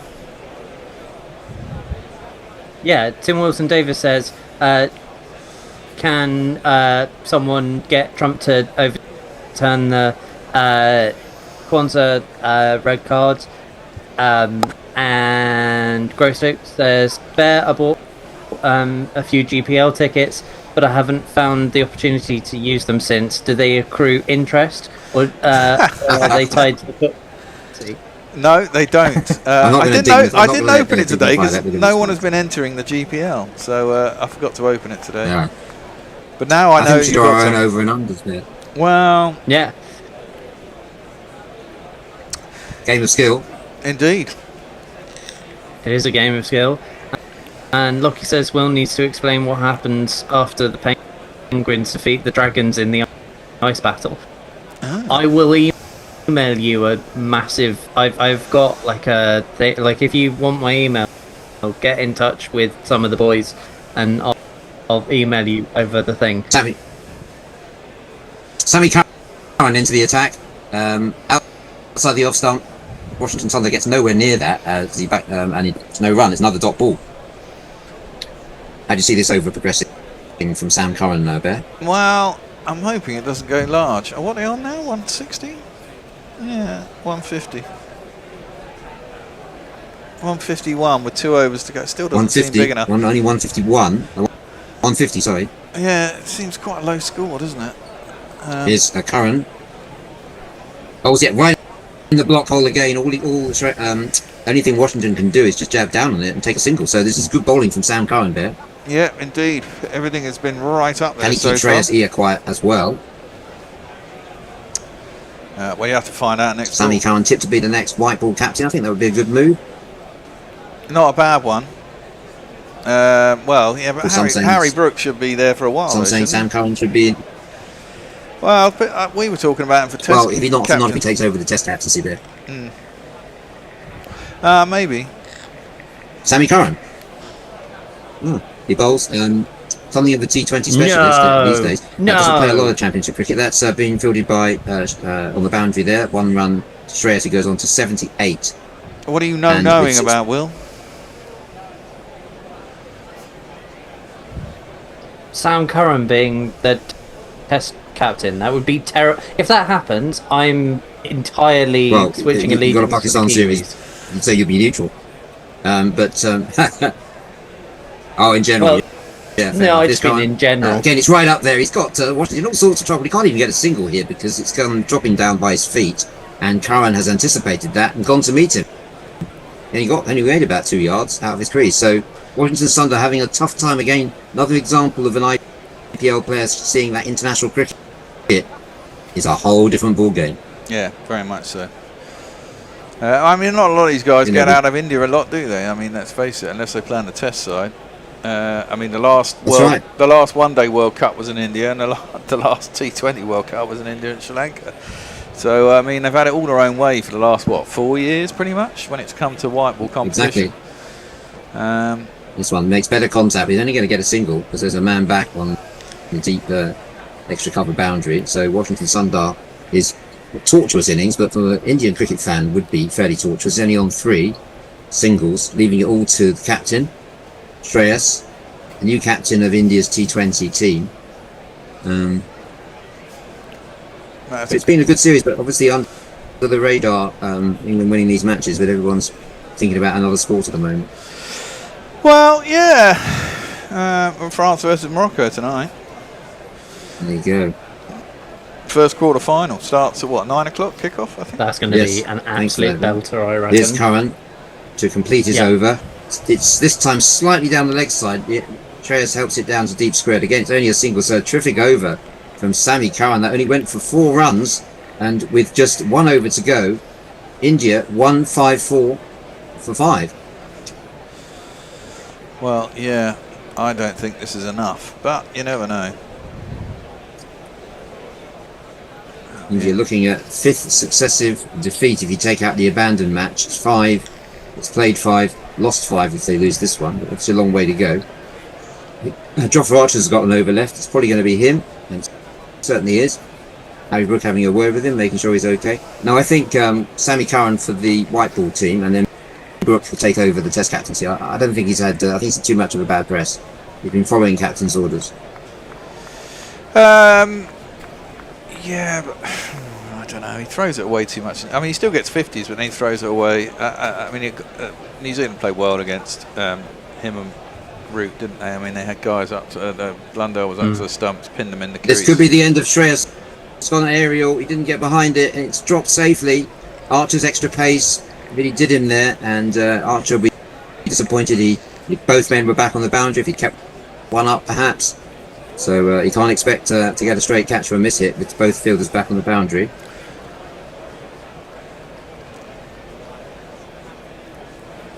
Yeah. I saw someone saying Bethel, but I think that's way too much pressure on him. You know, he's only a kid. Exactly. I mean, he didn't exactly. 3 years ago, he was on loan. Yeah. He didn't Could really be a good bet as an opening bat. Well, he didn't do much in the Test series either, did he? Got 170 and then got out the next morning when we really needed him to do something Yeah, better. trouble adapting as well. Archer again to Washington Sundar. Going to keep up. I know he's going to get a 2. So Sundar's Washington's first 2. Phil Silt does the fielding. Now, Phil Silt, I think he's going to be unlikely to score again. He tends to get one good score and then the next time very low score there. Well, he's one of those players, isn't it? I said it the other day. He either gets out in the first over or he probably goes on and gets a 50. The other day he got a 50. I mean, it all depends if he survives the first over, really. I mean, he usually has a flat-footed waft at something outside the off stump in the first over, and he either edges it, gets away with it, or hits it for 6, or gets out. Washington, Archer drops short to Washington Sundar. He's gone for a big one here. He's not got enough on this. This is going to be taken. Yes, it's taken by Adil Rashid down at long legs. So Archer strikes, and a very poor innings from Washington Sundar comes to an end. He's out, and the score with 3 balls to go is 157 for 6. Now you're gone. Oh.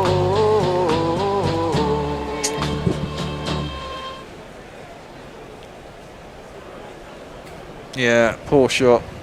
Clothed it, really, didn't he? He didn't really get hold of it. He clothed it. Yeah, that's the word. I was straining for the right word. And he's used up a lot of valuable balls there. Only 2 left. And of course, although the batsman crosses makes no difference now, it's going to have to be Aksar Patel, who. Which I like that rule. Yeah, I like that they changed that rule. Yeah. He's got 2 balls to face, so it's the new batsman, Aksar. Needs to get a boundary. Archer's going to stop him from doing that. Bowls around the wicket to him. Oh, he gets the dot ball right on the money. And Aksar tried to turn it away, but only knock it back to him. So Archer's had a terrific game here. He's only conceded 20 runs. He's got 1 more ball of his 4 overs to go. So he's really had the wood over India. It's been too quick for them. Not used to fast ball coming onto the bat like this. Short balls, bigger boundaries, different game. And these boundaries, I mean, this is the thing, everyone says they're short boundaries, but I mean, the boundaries haven't even been that big in this game either. Aksar plays the last ball away. He's only going to get a single. And what's gone on there? I thought that was the last ball. No, it's 1 ball left. I beg your pardon. I've misled you. There were 2 balls to go. 1 run to Aksar. So leaving the last ball for Shreyas here, who's on 80. And Bear, what do you think? How would you do this? How would you play this if you were Jofra? Well, I would bowl it, and then when it comes off his pads, I would go in and side foot it like I was Harry Kane into the stumps and run him out by 2 inches. That's my prediction. Archer's gone down the wicket. He does. He hits his right foot. He gets it onto the stumps. He's run out. The captain of India. So it's a dot ball to finish up with. In fact, it's a wicket. The umpire quite unnecessarily asks for a replay. It's run out by a mile. India, having won the toss today, they failed to reach, set a really big target. England's still got to get them 158 for 6. England will be very happy with that bet. 158 for 7 that ends up. And it wasn't Shreyas Iyer. Shreyas Iyer was at the end, wasn't he? So he ended up 80 not out. Oh, yeah. Okay. Thank you. It doesn't feel like it's enough, does it? There's not enough big shots. Lost too many wickets early and then got a bit circumspect. And didn't really try and push on. They still lost 7 wickets and never really got anywhere apart from Shreyas Iyer. 80 or 49 is a good innings. But look at that. 15, 16, 4, 80, 22 from Shivan Dubey, 23, 11, 5 and 1. I mean, no one's really got going. And most of their strike rates, well, I mean, sure, Ivanchi went at 150, but he only got 15 runs.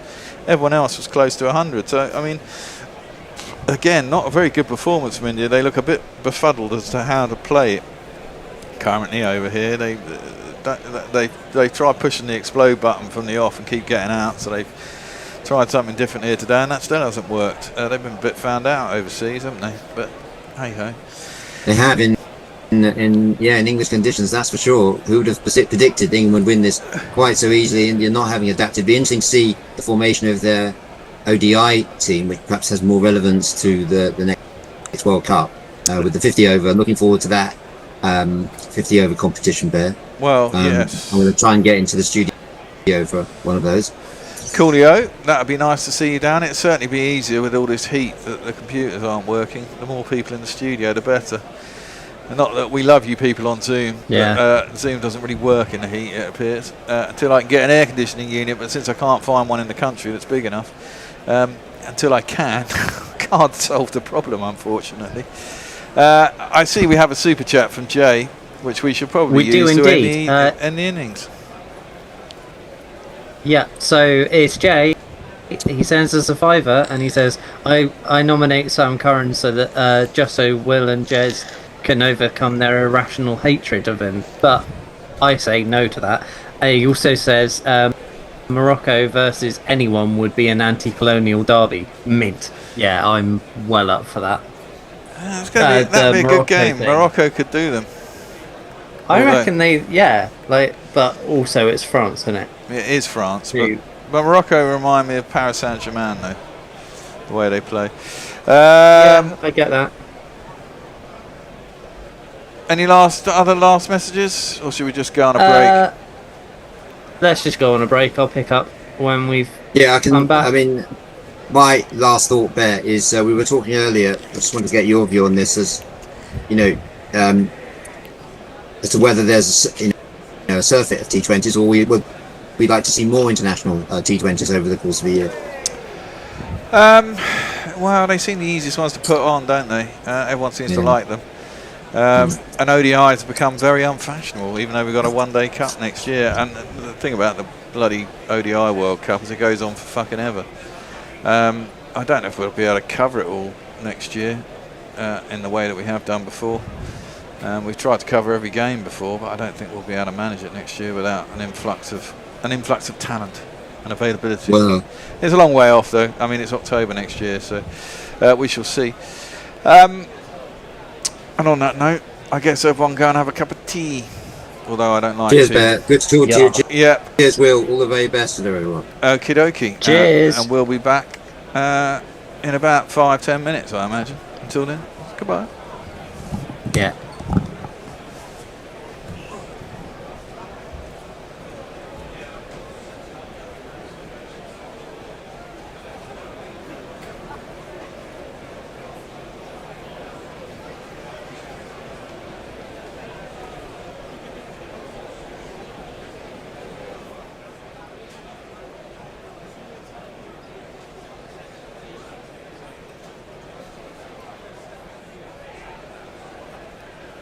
Because when he gets hit, he seems to lose the plot and he just keeps getting hit. A bit like Varun Chakravarti in this tournament. Yeah. Still ended up as joint leading wicket taker. Varun Chakravarti, don't forget that. In Birmingham, an exhausted nurse always had to park miles from home at the end of her shift. But one night, she spotted a space right outside her. Next to it was a homemade sign that said "Nurse" in big rainbow letters. As she wondered where it came from, she saw her 8-year-old neighbour peeking out the window. Generosity is everywhere if you look for it. That's why at Cadbury we like to think there's a glass and a half in everyone. Part 2.9 V6 engine.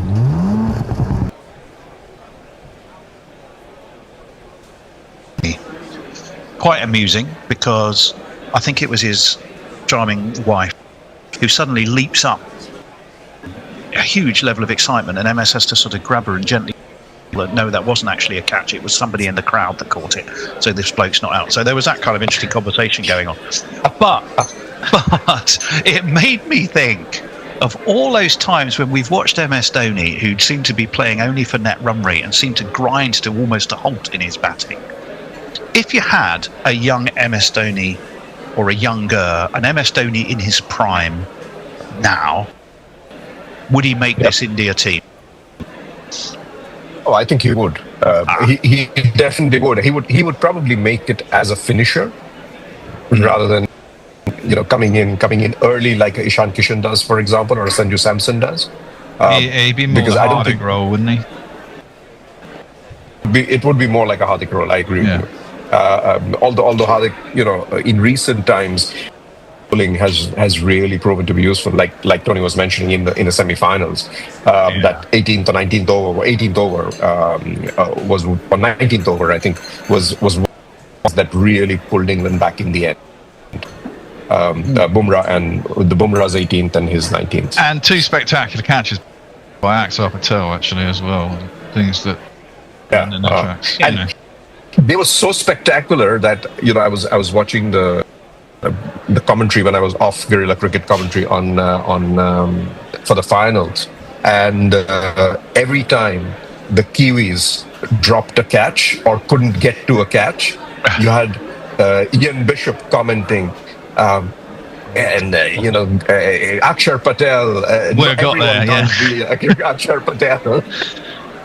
I mean, they were 2 spectacular catches, and they were 2 so important as well, because the second one in particular, it was early in his innings, wasn't it? And he tracked back an awful long way, but the one that got Will Jack seemed to be set, and that ball was about to creep over the boundary, and he just about flipped it off to someone else. It's a spectacular catch. He was having a fantastic day. He was having a take anything away from. You can't take anything away from Bumrah. What about that? Money, and you can talk about global power, and you can talk about some degree of favouritism. Fact is, it'd be very hard to argue as not being totally the best in the world at the moment at that in the T20 format. How much does the IPL though itself really contribute in terms of skills, approach, honing players? Because everybody plays in the IPL, yet India seem to of it somehow. I think there's a big difference, Tony. There is a very big difference because yes, everybody plays in the IPL, but there are a limited number of foreign players who are picked in the IPL. 80% of those foreign players are already established players. Let's say 20% are talent spotted players who manage to get into the IPL. So for example, the lanky South African left-arm fast bowler, what's his name? Marco Jansen. So when Marco Jansen was young and Virat Kohli found him and he was brought in even as an uncapped player, right? Except for people like that, you've got just a few foreign players who are in the IPL who are not established. However, that uncapped Indian players can be picked, and there are plenty of them. All the players who are in the Indian team now have actually been discovered through. Yeah. Is there a limit as well? I think it makes sense. On the overseas play in an IPL team? Yes. I thought in a match. In every match. It's 4 or 5? Four players. So you've got 7 Indian players. If you pick 2 new players out of that in every match, you start blooding a lot of youngsters who very good selves. What I will also say as well, Tone, the important fact, where was the last World Cup? Was it in the UAE? US. Last I think it was the US. It was the US. It was the US and in general, I'd say that yes, massive favourites, partly because it was at home, right? Home conditions, they know it, exactly that. Most of their players played them, and whilst you have exactly that, a certain amount in the IPL, not everyone in the teams IPL, blah blah blah blah blah. But not sure they will win in Australia. I'm not sure they will. I'm not sure they will win in England either. It would be close, and they might well get to the final. But I don't think they're as stuck on to win as they were at home. And still, there was a possibility they would lose. So, whilst I think they are the best team at the moment, they are beatable. It'll be interesting because they're playing how many? They're playing 5 T20s in England this summer. Was it Zimbabwe gave them a scare? They certainly did, didn't they? Yes, because Brian Bennett got 90 odd, didn't he? That was against India, if I'm right. Am I right? Was that the word? No, that was India, and he batted magnificently. Talk about him in a bit because he was a revelation. Yeah, but they didn't really give them a scare because India got 250 and they Zimbabwe ruled out. They got about 200, so they lost by about 50 runs. But it does give me a chance to highlight something else, which I think might be a gentle gentle toss up for India, for an Indo to answer in his arc. And that is the important, in this competition specifically, or the difference between spin and pace. Now, I think New Zealand made a big mistake in their in the final, with bringing in Duffy for McConkey. You know, a fairly military pace bowler for a spinner. I don't think that helped them at all. And I think England made a similar error in not having, after Rayan Ahmed. Stop talking! So well, Stop talking, that idiot! I Arshdeep thought Singh's he would have been bowling, a better option for the semi-final. and the first ball is pushed to mid-on, and there is no run. Who was that fool? Keep chatting away there. Crikey Moses, we've missed the restart. Bear, you're actually on with me when you can. Arshdeep Singh's opening for India. Will's already at his station, stroking his lustrous locks as he floats around the moon. And England will be chasing 159 to win. India made 158 for 7, largely on the back of a captain's knock from Shreyas Iyer. That's defended into the onside. 2 dot balls to start. Phil Salt having a look, as they say, Will. He's having a look. Having a look. Having a God, look. I don't like Phil Salt. He's so irritating. I don't think he's very good. Well, there's probably a ton incoming for him then tonight on the back of that. Yeah. I think on his day he's very, very, very good. And he did have his day. Yeah, Didn't but he his make day 70 in the last game, to be fair. Alright, fine, yeah, okay. But he normally has one good one and one bad one. That's flicked round the corner. It may have been pad, it may have been bat. It's gone very fine to very fine leg, given as 4 leg byes. I'm not sure England will be overly bothered. It's got them away and chasing in that pursuit of 159. There's not one boy for me, I must have 2 or 3, I need 4. Which you would think is a little bit under par. Yes, I think this. Yeah, I think it is. I think you'd want another 30 or 40, really. Do we need to change the picture as well, Bear? Because it's 2 in the studio and 1 on the thing, or have you already done that? Arshdeep Singh, that swings in nicely. It has to be dug out by Phil Salt.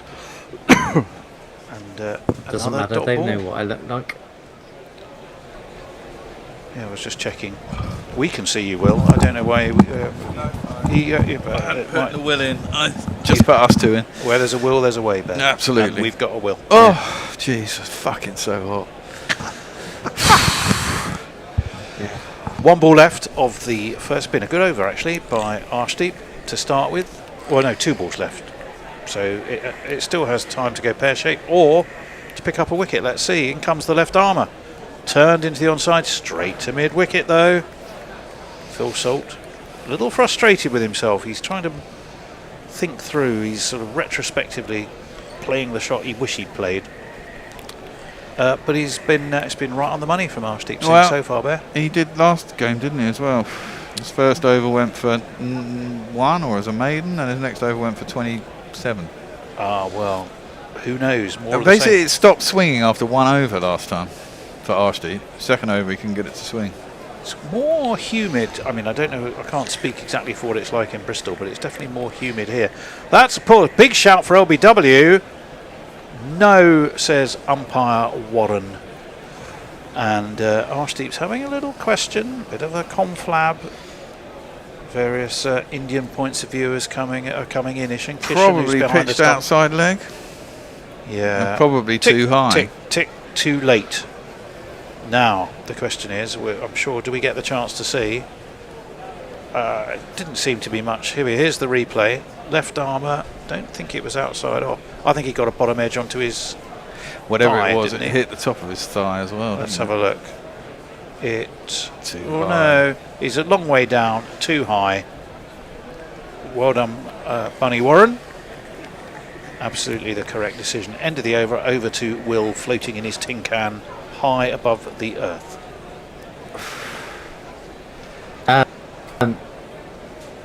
I'm going to give you a bit of a summary of what's what's been happening. Basically, butter's gotten really expensive in Brisbane. Although I didn't know they sold it at Woolies, but I think Aussie Woolies is different. Yes. And basically that's turned into USS SR chat. Okay.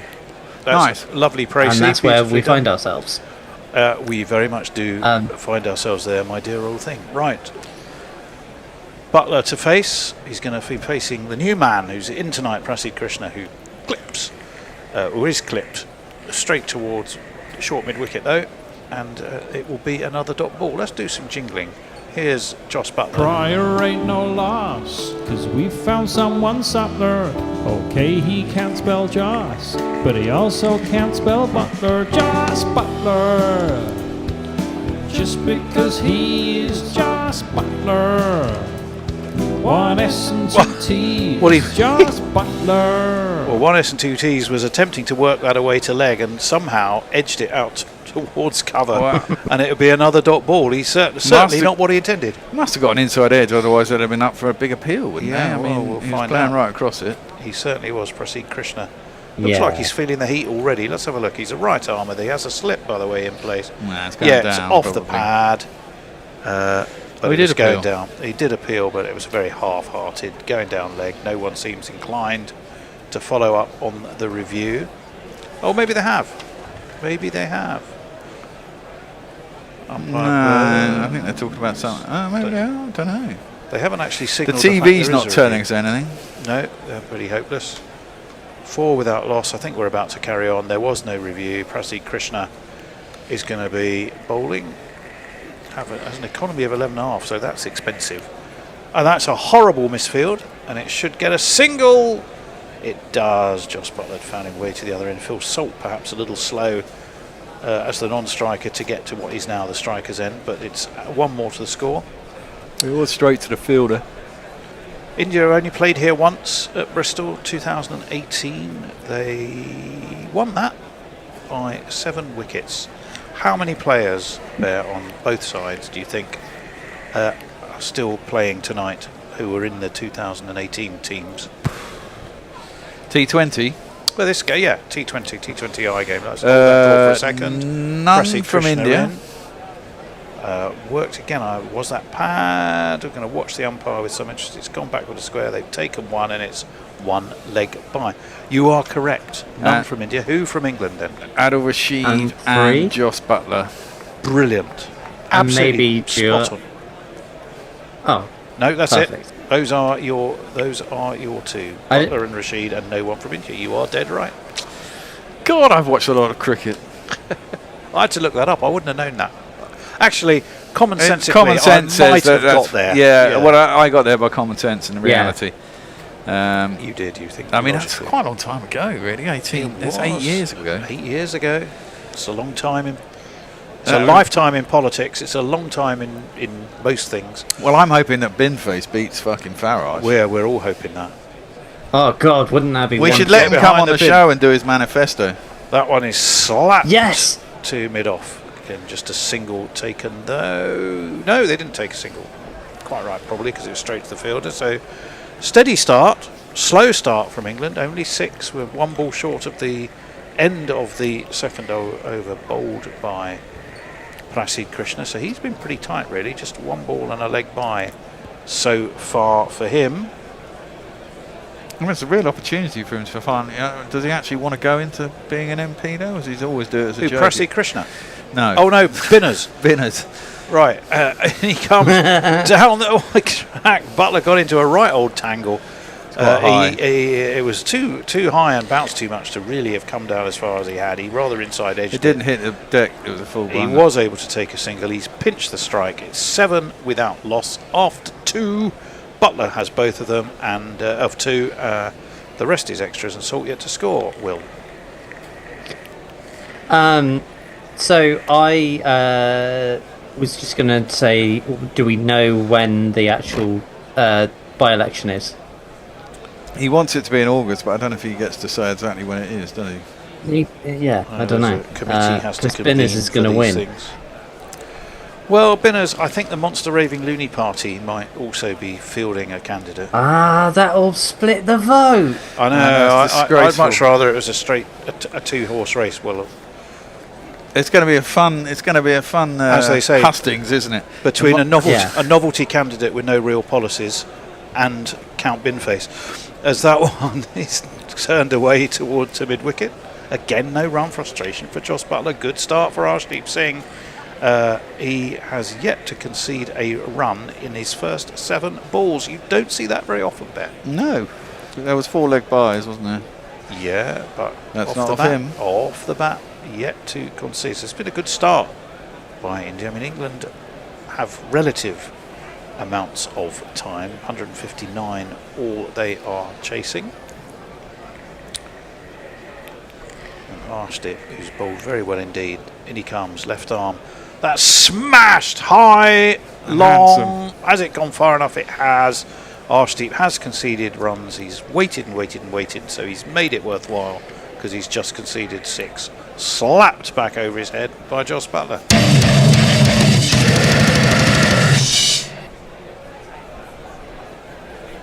Great shot, right Lovely in his shot. arc. Yeah, right in his arc. There. Cleared his front leg and just went through the line, didn't he? This is the funny thing, again, it's not swinging in the second over he's bowled. So third over the match, the swing's gone. Boys keep swinging, but white balls at Bristol clearly don't. They didn't at Trent Bridge either. No. There we are. Who was Boys keep swinging? Boys all... I think it's David Bowie. Batch of it's David balls, Bowie, wasn't it? 13 without loss. Has he edged it? I think he has. Arshdeep Singh's got him. Yes, he has. So what a fight back from him. It was a bit indeterminate from Jos. He didn't really play anything. He just waggled it. He was trying to waggle it down to third man, wasn't he? Waggled it into the gloves of the keeper, as you say. And he's got to waggle off. Mr. Wagaloff is the foreign policy spokesman for Vladimir Putin. But he's gone, I'm afraid. Does Count Binface have a party? Or is he just... No, it's just him. He's independent. Well, no. But Recyclone. He's an independent. He's from the planet Recyclone, remember? Oh, yes.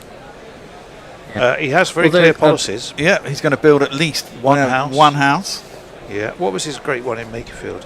I'm going to reduce tax for you and put up everyone else's, I think he said, which I thought was a genius policy. Yeah. Right, 13 for 1. Harry Brook's going to be the new man to the crease. Jos Buttler had treated us to 1 glorious 6, and that was pretty much it. So we'll jingle up the new man. It's the old salty sea dog. Terrible, Phil Salt. Fuck off! Get out of my fucking England side! Twat, can't field now. Jesus Christ. Not a fan of Phil Salt there. I think that was when he had a run of basically no runs, and then there was a game where he dropped 2 or 3 catches. I remember. And I was getting very irate. I think I was commentating with you, and I remember it. Right, Harry Brook. We should jingle him up. It won't be anything like as entertaining as Harry Brook, who I should have played because he's the new batsman, of course. But there we go. Where is he? Oh, we like this one. Oh, the ball, he tries to slug it, but gets out like a flog. Oh, if Harry only had a brain. And when he gets out to the middle, all their plans turn into piddle. If only Harry Brook had a brain. Fabulous from Morgan, fabulous.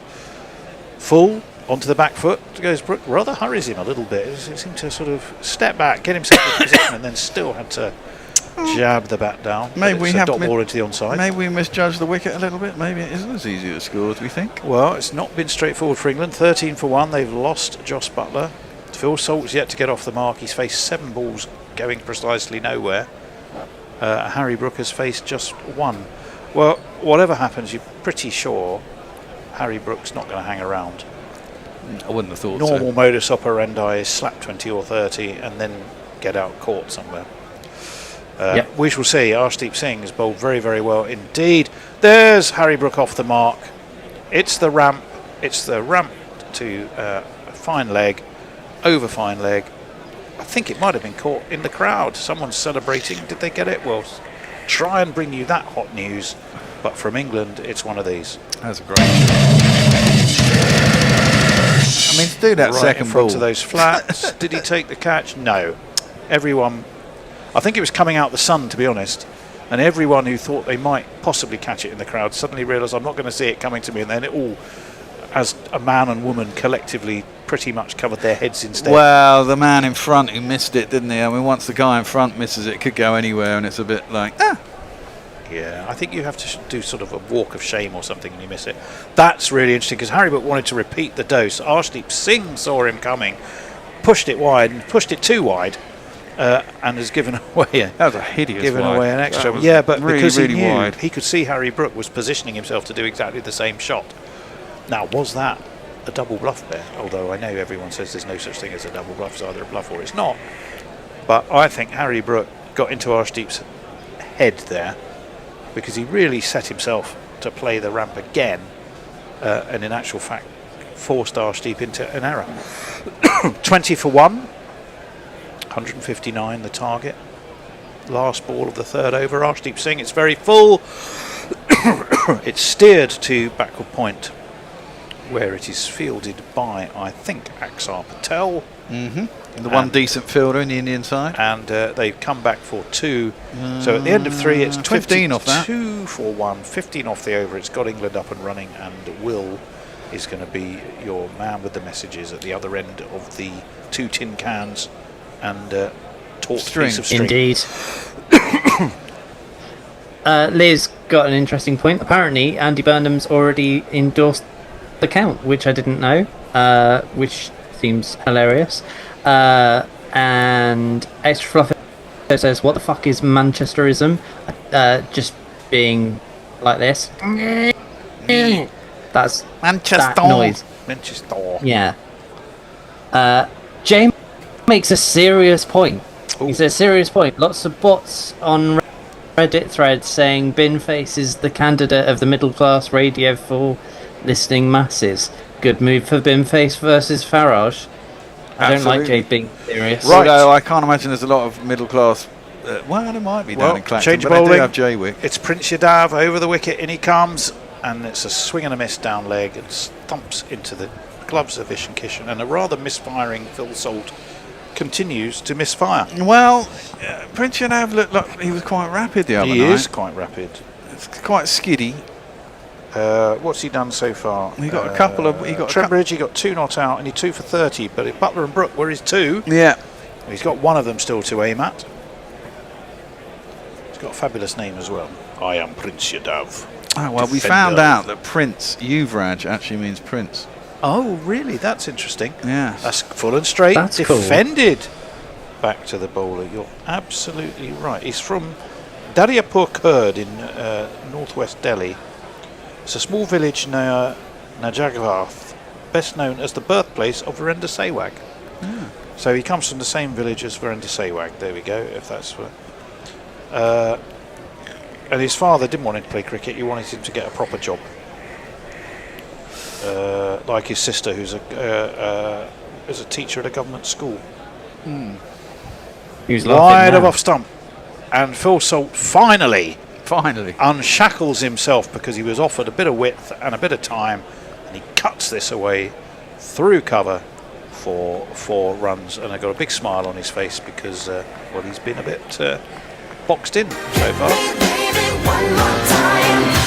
Uppish, doesn't matter. Doesn't matter in the first 6 overs. No one out there. No one out there. And well, it's an no ball too. And it's a no ball too, so we're going to have a free hits all going on. 4 no balls, beautifully slammed away by Phil Salt, who now has a license to thump, because he shouldn't be out unless he gets himself run out. He's facing Prince Yadav. That's a fantastic ball, which has bowled him. There's a full toss. It's a perfect delivery there. Yeah. If you want the perfect delivery on a free hit, you might as well bowl one of those. Yep. Phil Salt survives, but frustration still. He's gone back, having hit his 4, to frustratingly being somewhat constrained. Came off his. No, it went straight for his legs. Oh, I think it was a very full Yorker. I think it may have hit the stumps on the full, did it? No, just at the base. Just at the base of them. It's a very good ball. Very good ball. If he bowls that again, he might actually get him out. Yeah. Well, if I was him, I'd have a go at doing it. This one's Fuller, defended. He's going to get runs. In actual fact, I think he might get 4. That was a completely defensive shot from Phil Salt. And somehow, you said he was rapid, Bear. The pace on the ball, even though he played a defensive shot into the ground, it seemed to carry on. I think he must have got a toe end. Let's have a look. Yeah. Well, no, he plays it. He plays it down in just wide of his off stump. Ishan Kishan. Must have been late on it. Bit too for it slow to carry on dive. going. Yeah, it was the bottom of the bat. Could easily have chopped on, to be honest, if you have a look how close that was. Yeah. However, it's got him a streaky old 4. I'm sure he'd be happy to take it. I haven't even got time to jingle it. The Prince is in again. Down leggish, and Kishan gets himself in a tangle. Given us a wide. It's all kicking off. Let me go. Let me see. Here's the wide. Which one's the one we sometimes get a lovely... Is it number 8, isn't it? Yes. 4 on the floor. He's trying to tempt And one more Pirate. for the Pirate. Well, I've already That's tried one for the 4. to tempt him by Funky on letting the him know dance that floor. Blackbeard was born in Bristol. Ah. The famous pirate, real name Edward Reach. Teach, wasn't it? Not Edward Reach. Teach. Yeah, Edward Teach. Not Beach. Teach. Reach. Teach.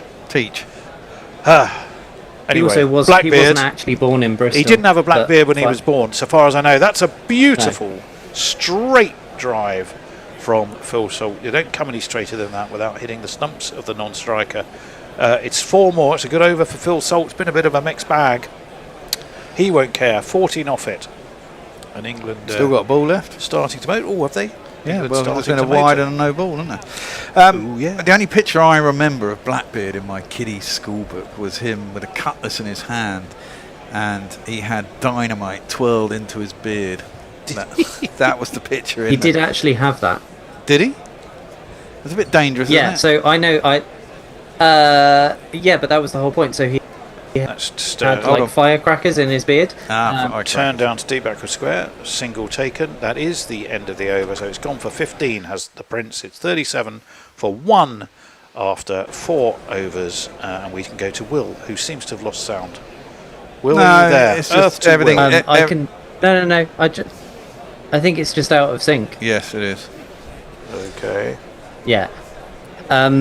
Basically, I can ask. I know quite a lot about Blackbeard. I know a lot about pirates, because I'm from here and obsessed with pirates.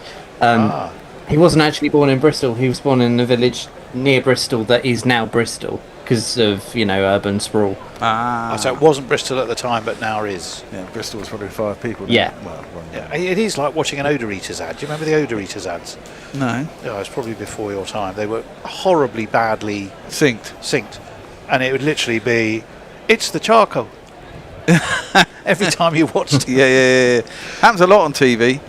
37 for programmes still. Prasid Krishna, he bowled a very tight first over as well. Just 2 for him over the wicket. He comes. Top edge. Going to get 4. Yes, it is.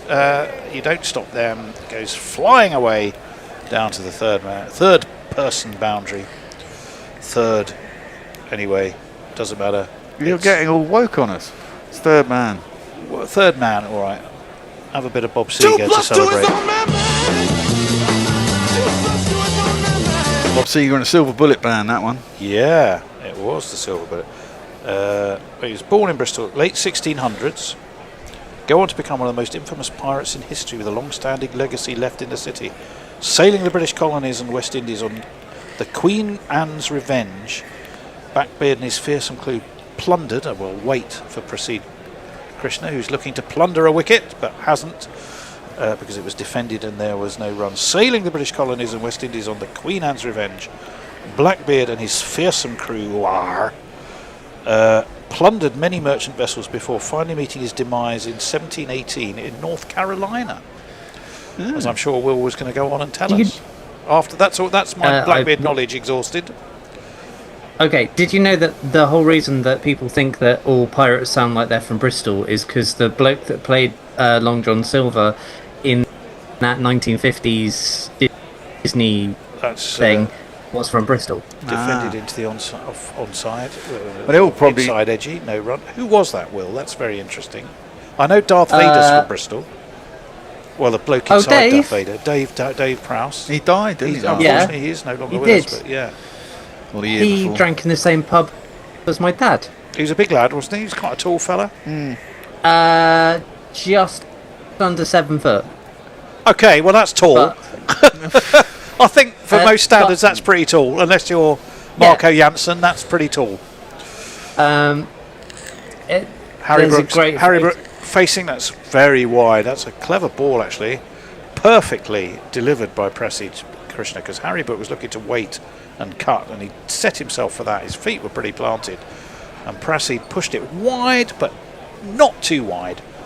Just toyed with the line and stayed the right side of it, and the net result was a dot ball. Sorry, back to famous Bristolians. I was just going to say that there's a little there's quite a fun photo of my dad, who was quite a little fella. He was about 5'7", and Dave Prowse, and it's just really funny because he's about a foot and a half. Krishna in. It's off the pad, I think. It was an attempted work to leg by Harry Brook. I think it must have been an inside edger again, or there would have been a white. Great well, shout for LBW. I think it was possibly going down leg though. We'll have another look for you. It was off the bat. Yeah, so it was a bat onto pad. Absolutely wasn't where it was being aimed by Harry Brook. But some pirates weren't in the employ of the Crown. Wasn't that the whole thing privateers, about piracy? yes, that was more. That was more of a Tudor thing, and Blackbeard was later. But yes, that was very much a thing. Francis Drake was a privateer, so they got a piece of paper from it was Queen Elizabeth at the time, and basically the piece of paper said, "You are an agent of the Crown. You can go and blow up some Spanish ships as long as you give us a cut." Okay, sweet. Yeah. Well, there you are then. 44 for 1 is where England are. 1 ball, 2 balls. That was a no ball. This over. Free hit. Oh, we got another free hit. Oh yes, yeah, we do indeed. It's going to be bowled by Prasid Krishna. He's going to be bowling to Phil Salt. Well, he got out to the last free hit, or he didn't get out, and he might be out to this one. No, he's managed to somehow top edge it. For 4. It's beaten Ishan Kishan. It's gone straight down to the finest of fine leg boundaries, and it has got him 4 runs. Did you know where I live? Is the address I give. The 4. Now I know if you buy a beef pasty in Jamaica, it costs you about £3, where it's about £4.70 if you buy one in Antigua. But that's the pirates of the Caribbean. Oh, that's fucking awful, Tone. That's fucking awful. 48 for 1. That's expensive fucking pasty as well. Well, they're about £1.80 in my West Indian takeaway at the end of my road. I made the prices up. Well, I made the whole thing up, obviously. Yes, obviously.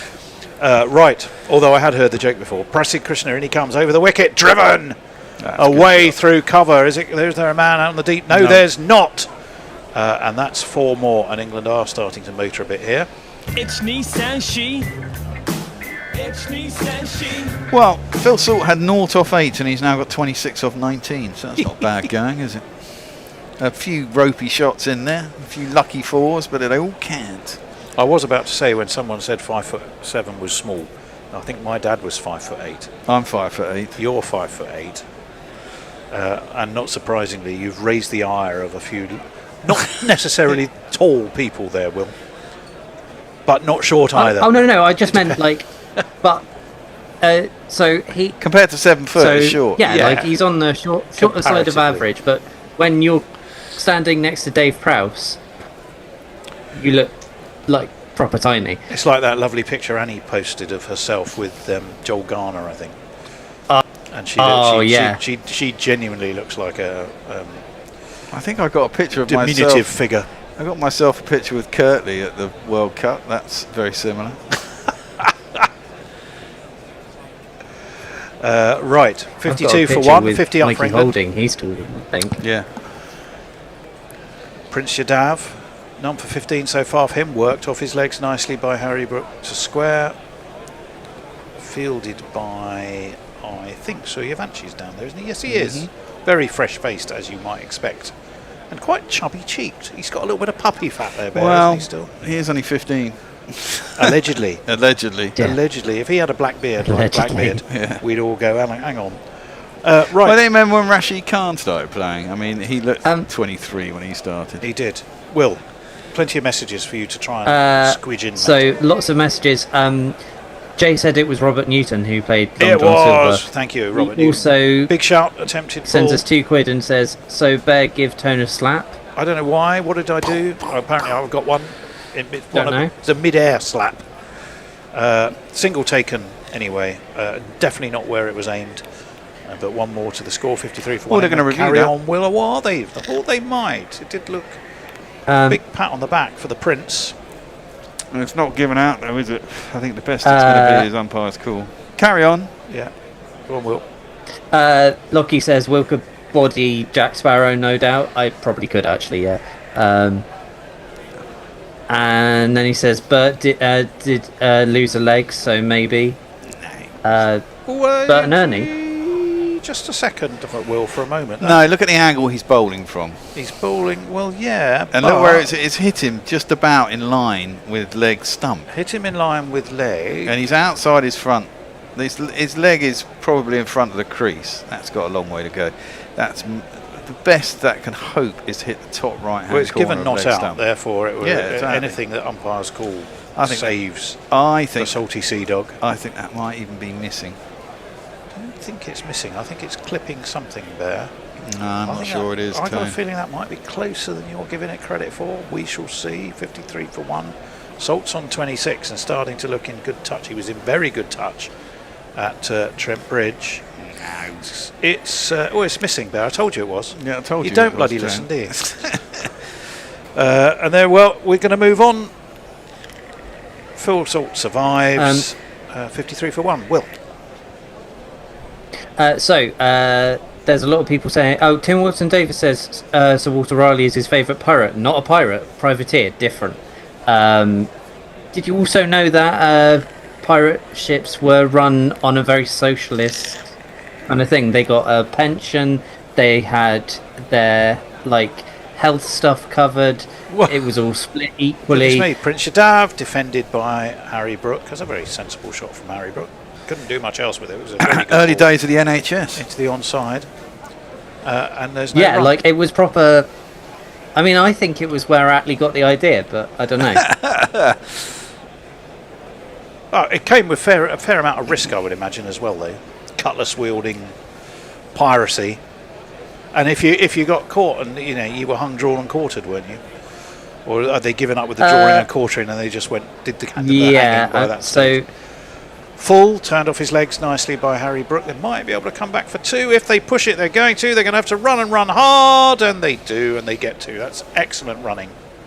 And Prince Yadav is giving the fielder, who's poor young Suryavanshi, who must be getting towards his bedtime. And Prince Yadav gave him the evil eye. It wasn't the best throw, to be honest. He picks it up with his left hand, and he nearly hits Abhishek. Wang it in hard enough, did he? Not enough wang from the 15-year-old. You're absolutely right. Number wang. Number wang. That's number wang. 56 for 1. 2 balls left of the power play. So England are already nicely ahead that wide. Oh, that's a full toss. Harry Brook goes down on one knee, chips it down to fine leg, and will help himself to one of these.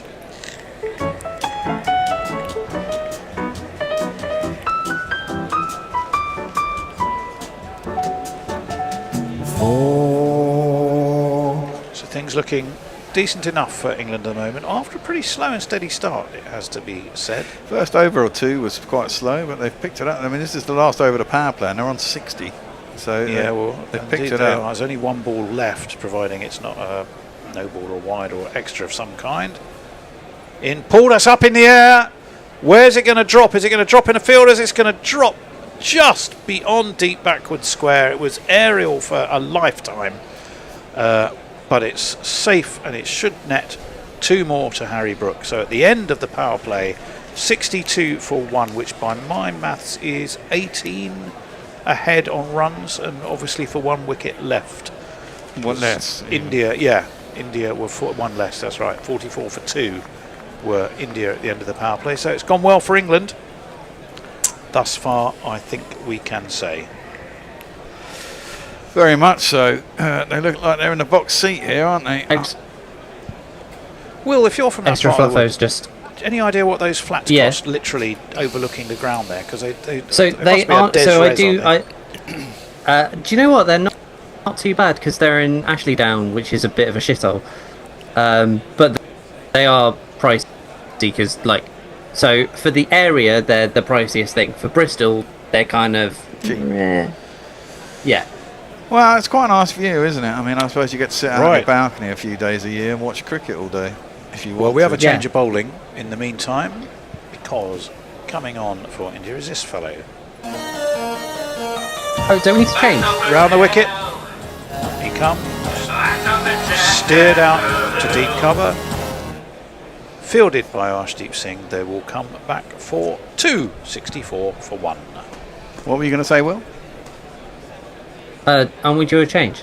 No, one more over. Or are we doing 7, 6, 7? We've split to the three at the back formation, Will. Yeah. Tactical switch at half time. Yeah. And that one's driven back to the bowler. No run, so Phil Salt, he's been quite horses for courses with his shot selection tonight, hasn't he? He's not just tried to hit everything just because it's there, and he steps back, just guides that to mid-on, takes an easy single. I mean, run weight wise, you'd assume England are very much out pretty much ahead. Well, we only need 94 off of 14 overs. What's that? It's only just over 6 and overs. Yeah, the current run rate's nearly 10, and the required run rate is 7. Yeah, 6.96. Back foot turned to mid wicket by Harry Brooks, sensible. And they were talking, weren't they? I think McCullum or Harry Brook or both of them, about the number of twos that England managed to manufacture and the value of taking those twos, longer boundaries. I'm absolutely dead right on. Another thing that the IPL doesn't really offer very often, does it? So you don't see many threes. You certainly don't see many threes. That's definitely a well-known fact. 66 for 1. Axar Patel ambles in, that sort of slow perambulation of a run that he has. Well, not really a run, is it? It's just a stroll into the crease. An perambulation. Push to mid-on. They take another single. So 2, 3, 4, 5. 1 dot ball. 5 off the over, 1 dot ball. Another 2 would put them up with the rate without striking a boundary. Yeah. Round the wicket comes Patel.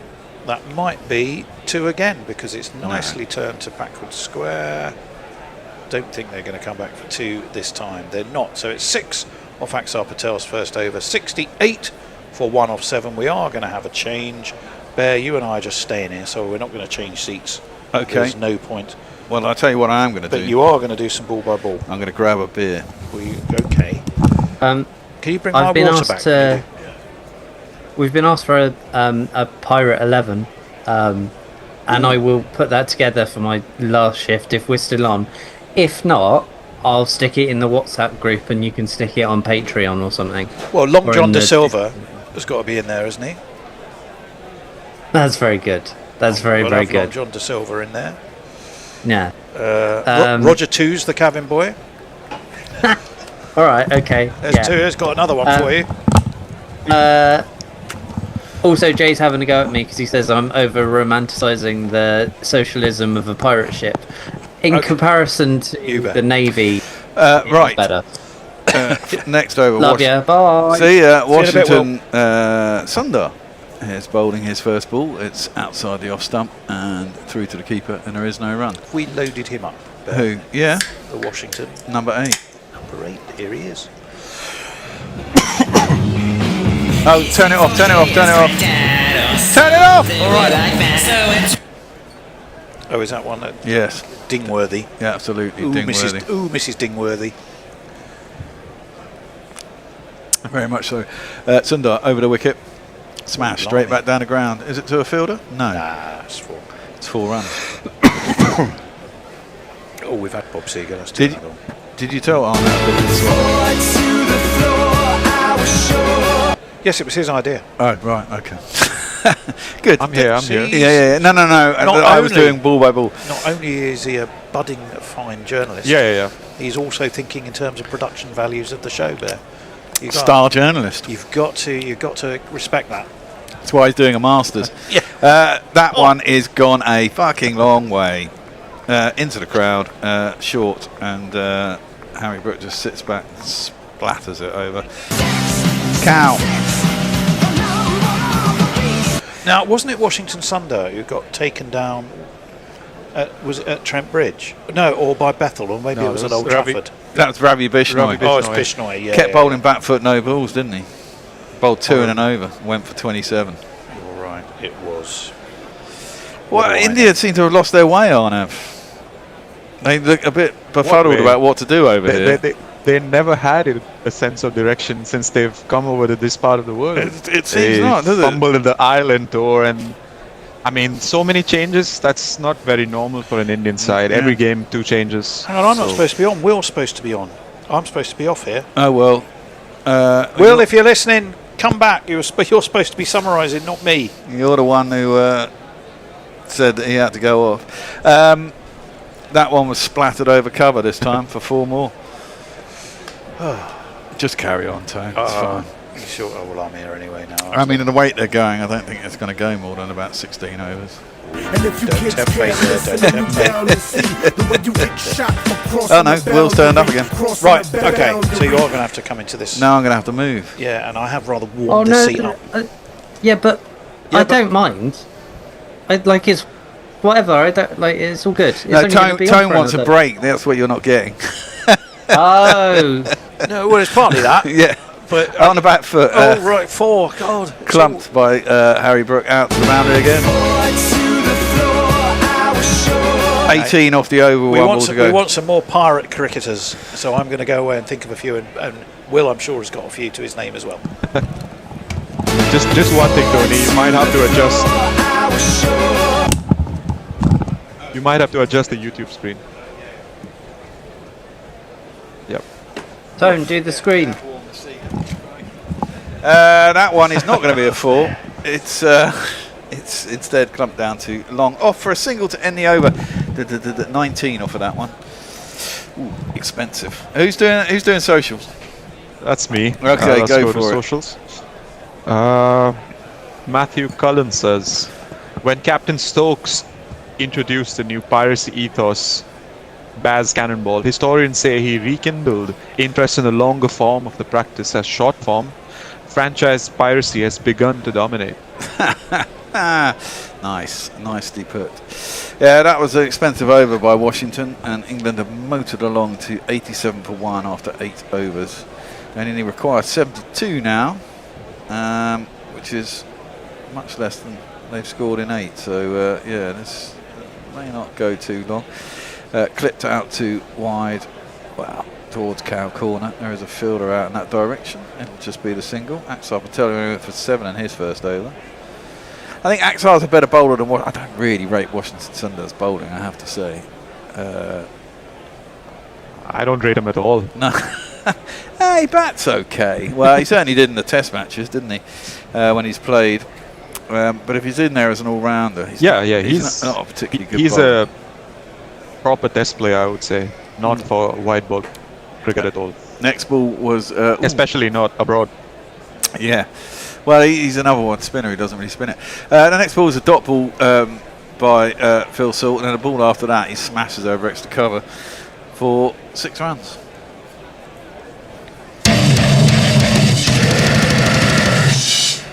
Nice shot, 2 wide, not doing anything, and kind of lengthy.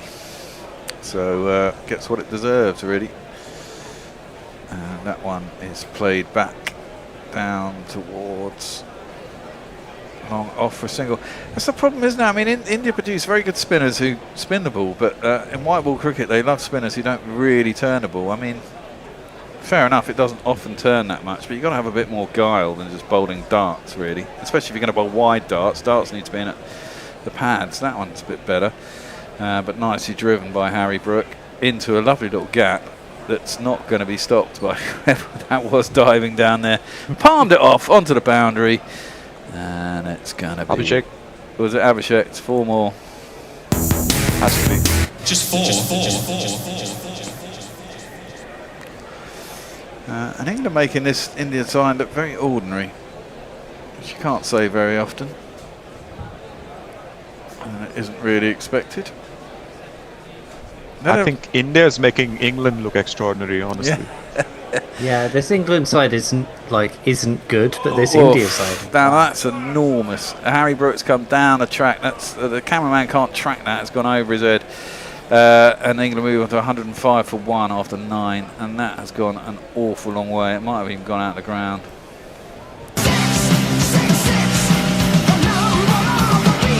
And that's Harry's 50 off just 21 deliveries. It's 50, Lovely. and you know that can't be bad. Yeah, it's 50, and you know you should be glad. It was quite a happy happenstance that happened in the World Cup when they decided to move it. In fact, that's gone up onto the camera gantry and nearly hit the cameras, which is right at the top of presumably the clubhouse, or whatever. And they decided to move him up to number 3. This was in the World T20, wasn't it? Since it's been a really good decision. He comes out and he goes Bulu, and gets to fully express himself. Salt's on 37 off 27. So not too bad. Shivam Duve's into the attack. Oh my word! And that one's cut. He gets a single only hit off him. But he's not really a bowler, Shivam Duve.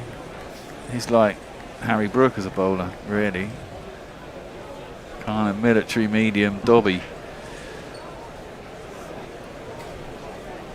106 for 1 England, requiring now just 53 deliveries off 10, nearly 11 overs. I think they might do it. I think they might do it. You never know, it could be an almighty great collapse. That should be a wide. It is a wide. What speed is he bowling at here? About 70 miles an hour? 73, not too far. It doesn't look great. And Gautam Gambhir looks like he's chewing a wasp. In terms of pirate cricketers, I think Zheng Yisao would be a pretty decent fast bowler. I don't know why. She seems pretty vicious. Who? Zheng Yisao. She was the known as the Pirate Empress. Yeah, she's so there's a really bad fictionalized version of her in one of the Pirates of the Caribbean films. Oh right, okay, yeah. Now that's a weird shot from Harry Brook. He sort of opens the face, kind of push drives it in a really awkward fashion. But funnily enough, there's no one out there. Kind of backward point, and it whizzes away down to the boundary for 4 runs. I guess he knew no one was there and he found a gap. Didn't look particularly pretty, but it was effective. Really turned his bat inside out. 111 for 1. England really want to put it into them, don't they? Really.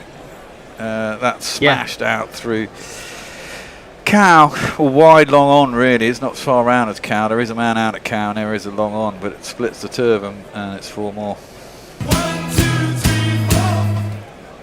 Brooke is now 58 of 23 deliveries. Outrageous hitting here. It just goes to show that India were really far short. I think it feels like the England team were kind of going, your franchise thing is shit and is so one-dimensional that it's making your international side not as good, and it's like, I mean, feels a little bit pointed. Do you know what I mean? It is. I guess there are a few players who would make quite a big difference, you would have thought. That one's short and wide, and there is no run. Why is Sanju not playing Arnav? He's over on a tour, and they dropped him, but I mean, surely you put him back in, don't you?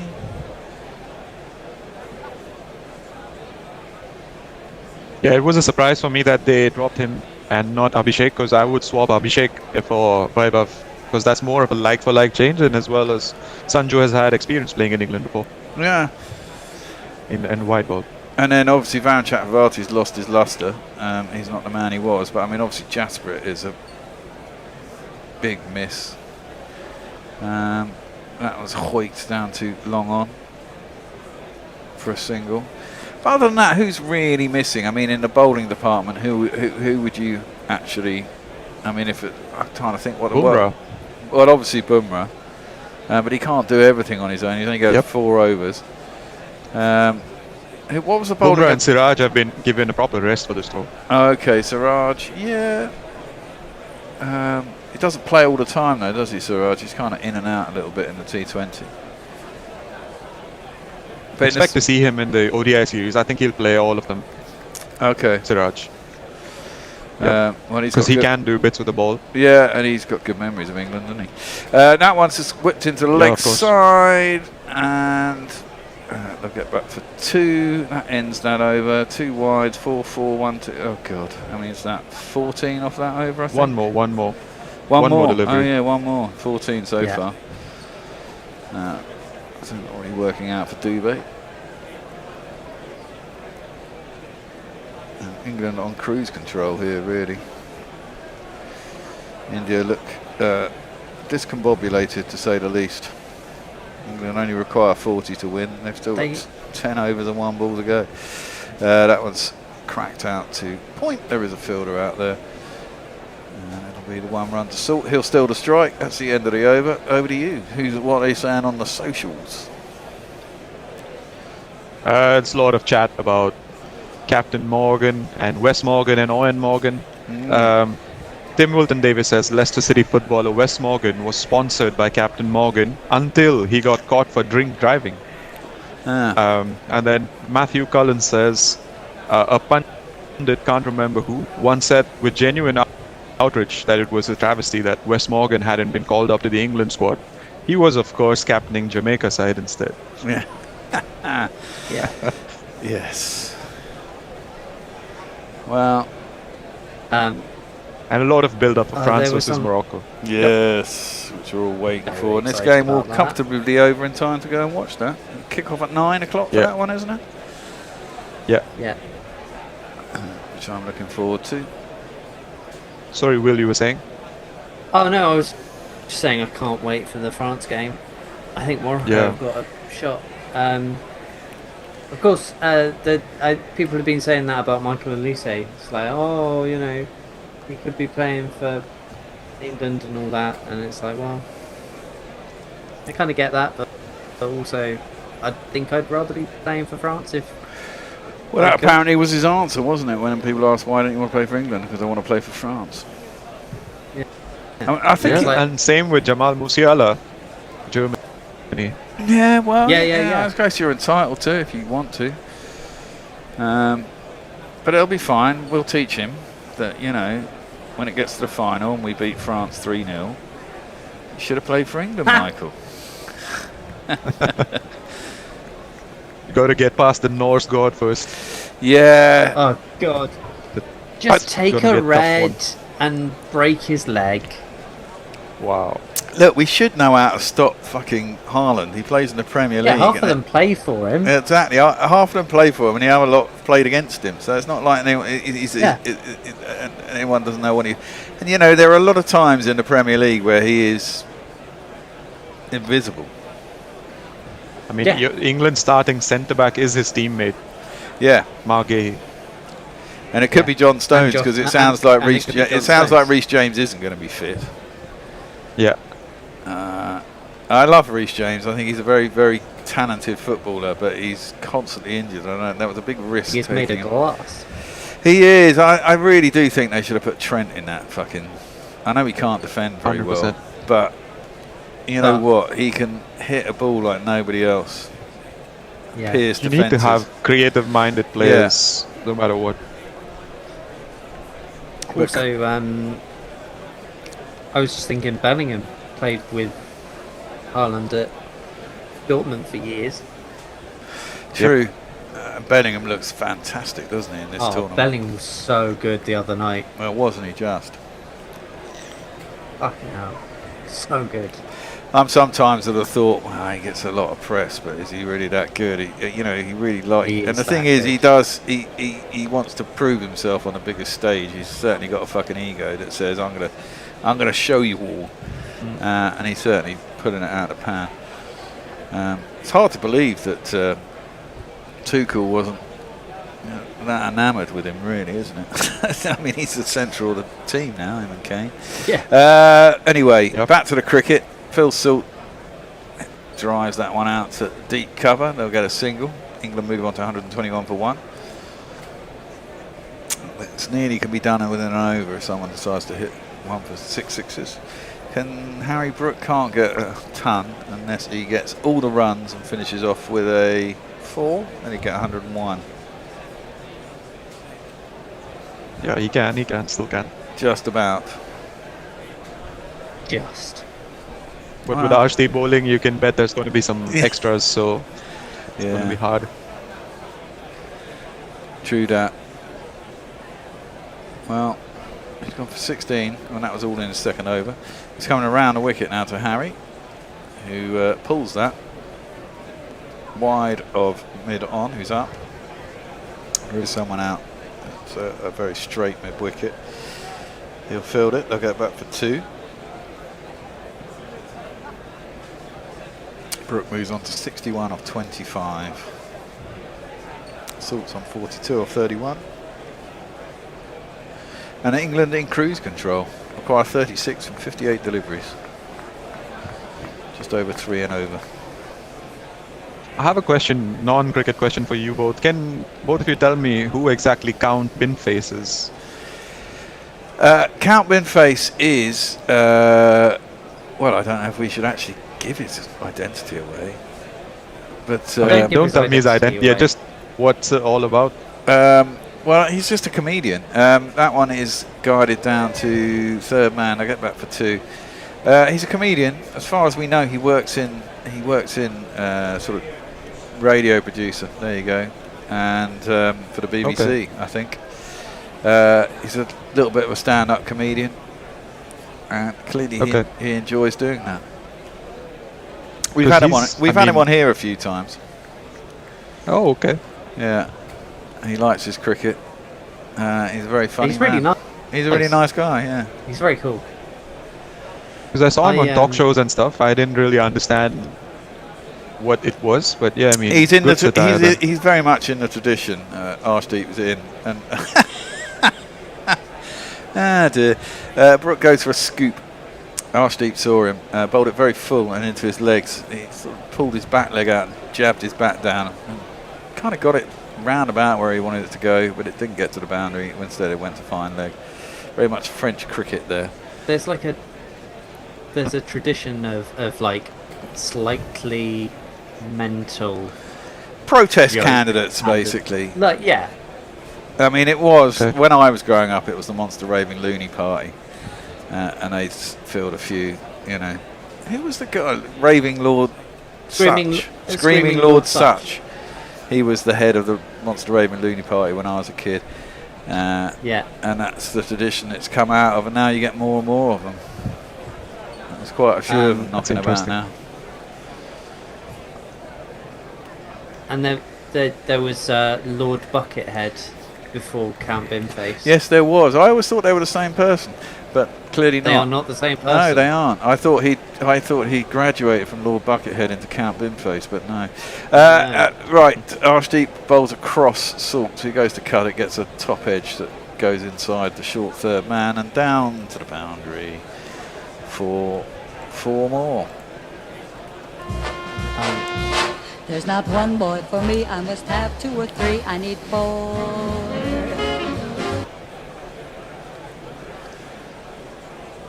Do you know what I'm really looking forward to is I think this might be one of the only ones where he gets his fee back. Yes. You know you have to pay to register, and if you get under a certain percentage, you don't get your money back. It's like 500 quid or something, isn't it? Yeah. I guess he thinks it's worth it. Maybe he's got a sponsor. Mind you, that he'd probably have to declare that in the House of Commons. Unlike fucking Farage.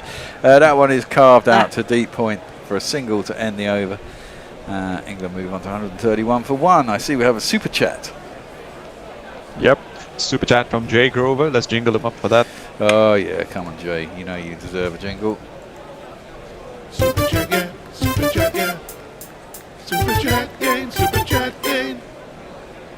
He sends us £2, and this one's for you, Will. He says to stop Will spiraling into violence. No broken legs. Yes. Is Jay a Man City fan? He wants Haaland to be fit. God, no, don't say that to Jay. Christ, he's from Jay's Sheffield. definitely not. And I don't want to say which He's Sheffield in. he supports because I can't remember, and if I get it wrong, he'll get really, really angry. And you think he's a Blade? I know, but I think so. But I'd go with that. I think he is, but I am now scared because I love Jay and I don't want him to hate me forever. Exactly. That's down the leg side. Salt gets to his 50 with a little nick down the leg side that goes past Ish and Kishan. Races down to the boundary. He'll get himself a 4 and he'll move on to 50 as well. You know you lift me with your 50. Well, England are battering India here, humbling them.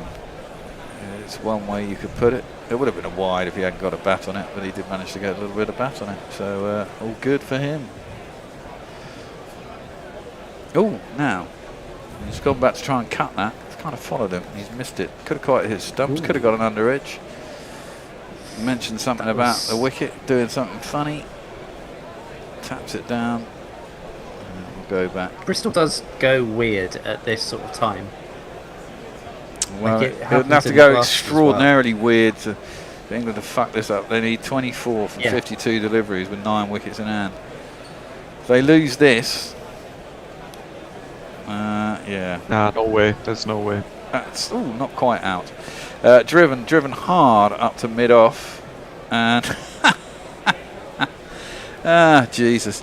Harry Brook then wanted to go for the run, got stranded halfway down. Whoever the fielder was had a clear shot at the bowler's end. Harry Brook given up, but the fielder missed the stump, so he survives. Let's see how far he's gone all the way down. I mean, they should have probably run after he hadn't fielded it. It's the skipper, I think. Yeah. Harry was about 5-6 yards out and had totally given up. But Shreyas I couldn't hit the stumps, and he does survive.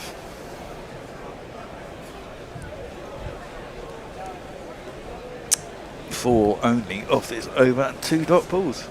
Proceeds third over. He's gone for 21. Coming in to bowl. He was so close to the stumps. He could have probably thrown it underarm. Well, exactly. He had oodles of time as well because Harry had given up. Anyway, he didn't. Yeah. Next ball is just bunted square by Phil Salt on the offside. He'll get himself a single. Bring Harry back on strike.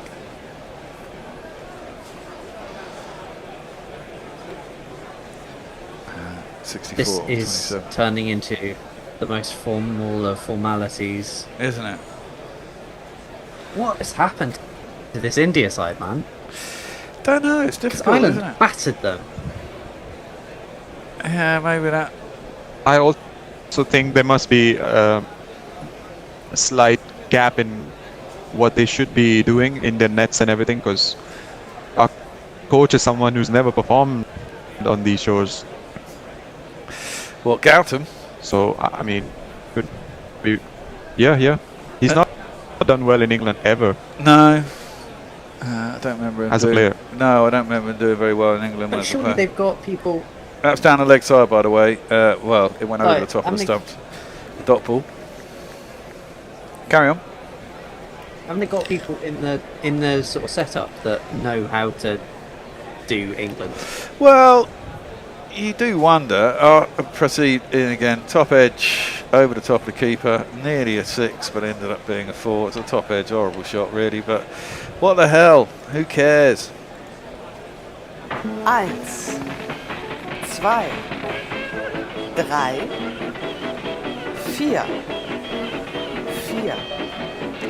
I mean, I imagine initially they came out here thinking, I mean, tell me if I'm wrong here, Rhino, but I imagine that they came out here thinking we are the IPL.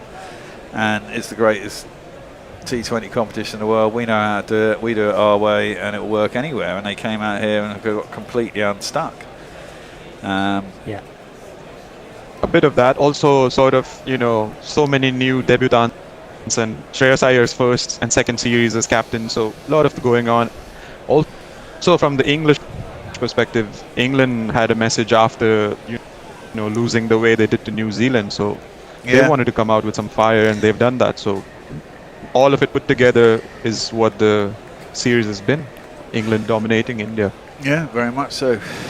Well, we have 2 super chats actually. Sorry to interrupt. Well, you can get them in now. That was a dot ball. Go for it. Yeah, we have Jay Grover saying he sends £2 and he says encouraging Will to go back to violence after being called a Man City fan. Yeah. Sorry, mate. We have Greystoke with $2 Australian saying democracy's apex is copying a Monty Python sketch. Which one? You're going to have to explain that to me. That one is played up to mid-on. And there's a single. Unless it's Life of Brian and the People's Judea's People's Army and all the rest of it. Anyway, that was a single up to long on.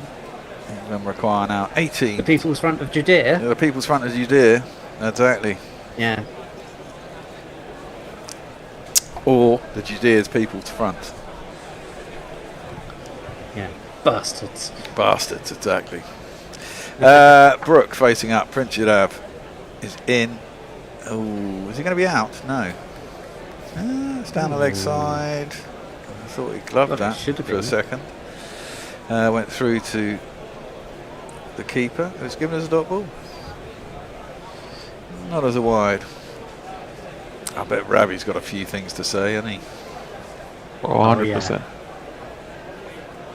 you think he'll ever go back? I hope he does. Do you think he'll ever go back? And I don't think so, because of the way him and Kohli were sort of removed. I don't think either of them. You saw with Kohli what happened, so no chance. Oh, Ravi right. Shastri goes back. Hoyt into the leg side by Harry Brook, straight out to the man at deep mid wicket. That'll be a single. This is all ambling towards a close now. Yeah. England will want to get it over. With 3 big hits, we'll get it done. I mean, Gautam Gambhir, he got lucky, didn't he, really, with the T20, but he's not done a lot else as Indian coach, has he? Lost a couple of home series. South Africa and the Kiwis. We've got Zimbabwe next up, and he's not even the coach for that series. It's going to be VVS Lakshman coaching that series, so I don't know what the thought process is. Interesting. That one's out to cover, and there's no run. It's VVS Lakshman. He was a fantastic batsman, but has he ever coached anyone before? I presume he must have done. Otherwise, were they just picking him on the fact that he's a great batsman? He's been part of the SRH sports coaching squad and also the India junior teams. So he's had a fair bit of experience, but not the senior side. Okay. Yeah. That's a classy bat. That one is worked into the leg side, maybe a leg by actually. No, umpire gives it a run. Just a bit of inside edge onto pad, and that ends it over. Only 4 off it. Well, that over. Prince, number 28 off 3, 15 required. Off 7 overs. Oh, Tone's coming in to finish off. Who's on with us, Tone? Oh. Arnav staying. Will, you do now finally get to have your break. You can go off and watch the France-Morocco game and the build-up. Yeah, I'm gonna go and watch that. All right, love you. Love you. Cheers, Will. See you later. See ya. 15 to win, is my maths right? Oh, it's written in front of me. So yes, my maths was right. I literally sat there calculating it, and it's actually written under my nose. That's the good thing about TV. They write these things for you. 144 for 1. England have raced towards this total for just the loss of Jos Buttler. Harry Brook has come in and been his impudent, impish but powerful self. Could have been run out, but he'd already got over 50 by then. And he's put that up in the air. Surely someone's going to be underneath this. Is it going to be a member of the... No! It's gone over the man at long off. Who's that down there, Arnev? I can't quite work it out. and it's got him 2 runs. If he's going to die, it's by the sword. Yeah, Shreyas. 146 for 1. Now, the churlish, it's great fun to watch, but the churlish part of me thinks, at the end of the day, this is a meaningless bilateral series against a team who've just got thumped twice by Ireland. This is not a tournament. How different would it be if India were playing in a tournament? Mind you, the last tournament they won was at home. Yeah. Home advantage, Arnav, counts for a lot in India, doesn't it? Also, it does, but also I would say 3 members would be added to this existing squad. I'll tell you after this ball. That's a very good idea. Round the wicket comes Arshdeep Singh. Oh my word, that's an incredible shot. Harry Brook just stepped back and it was almost all wrist. Up goes the umpire's 2 arms. It's 6 straight back over the bowler's head. And Harry Brook was sort of stepping back and just flicked it. Incredible shot. Yeah, he looked completely off balance. 152 for 1. He followed him. It was just pure power. Off towards those lovely timing. Mid-range price flats, apparently. Sorry, Anna.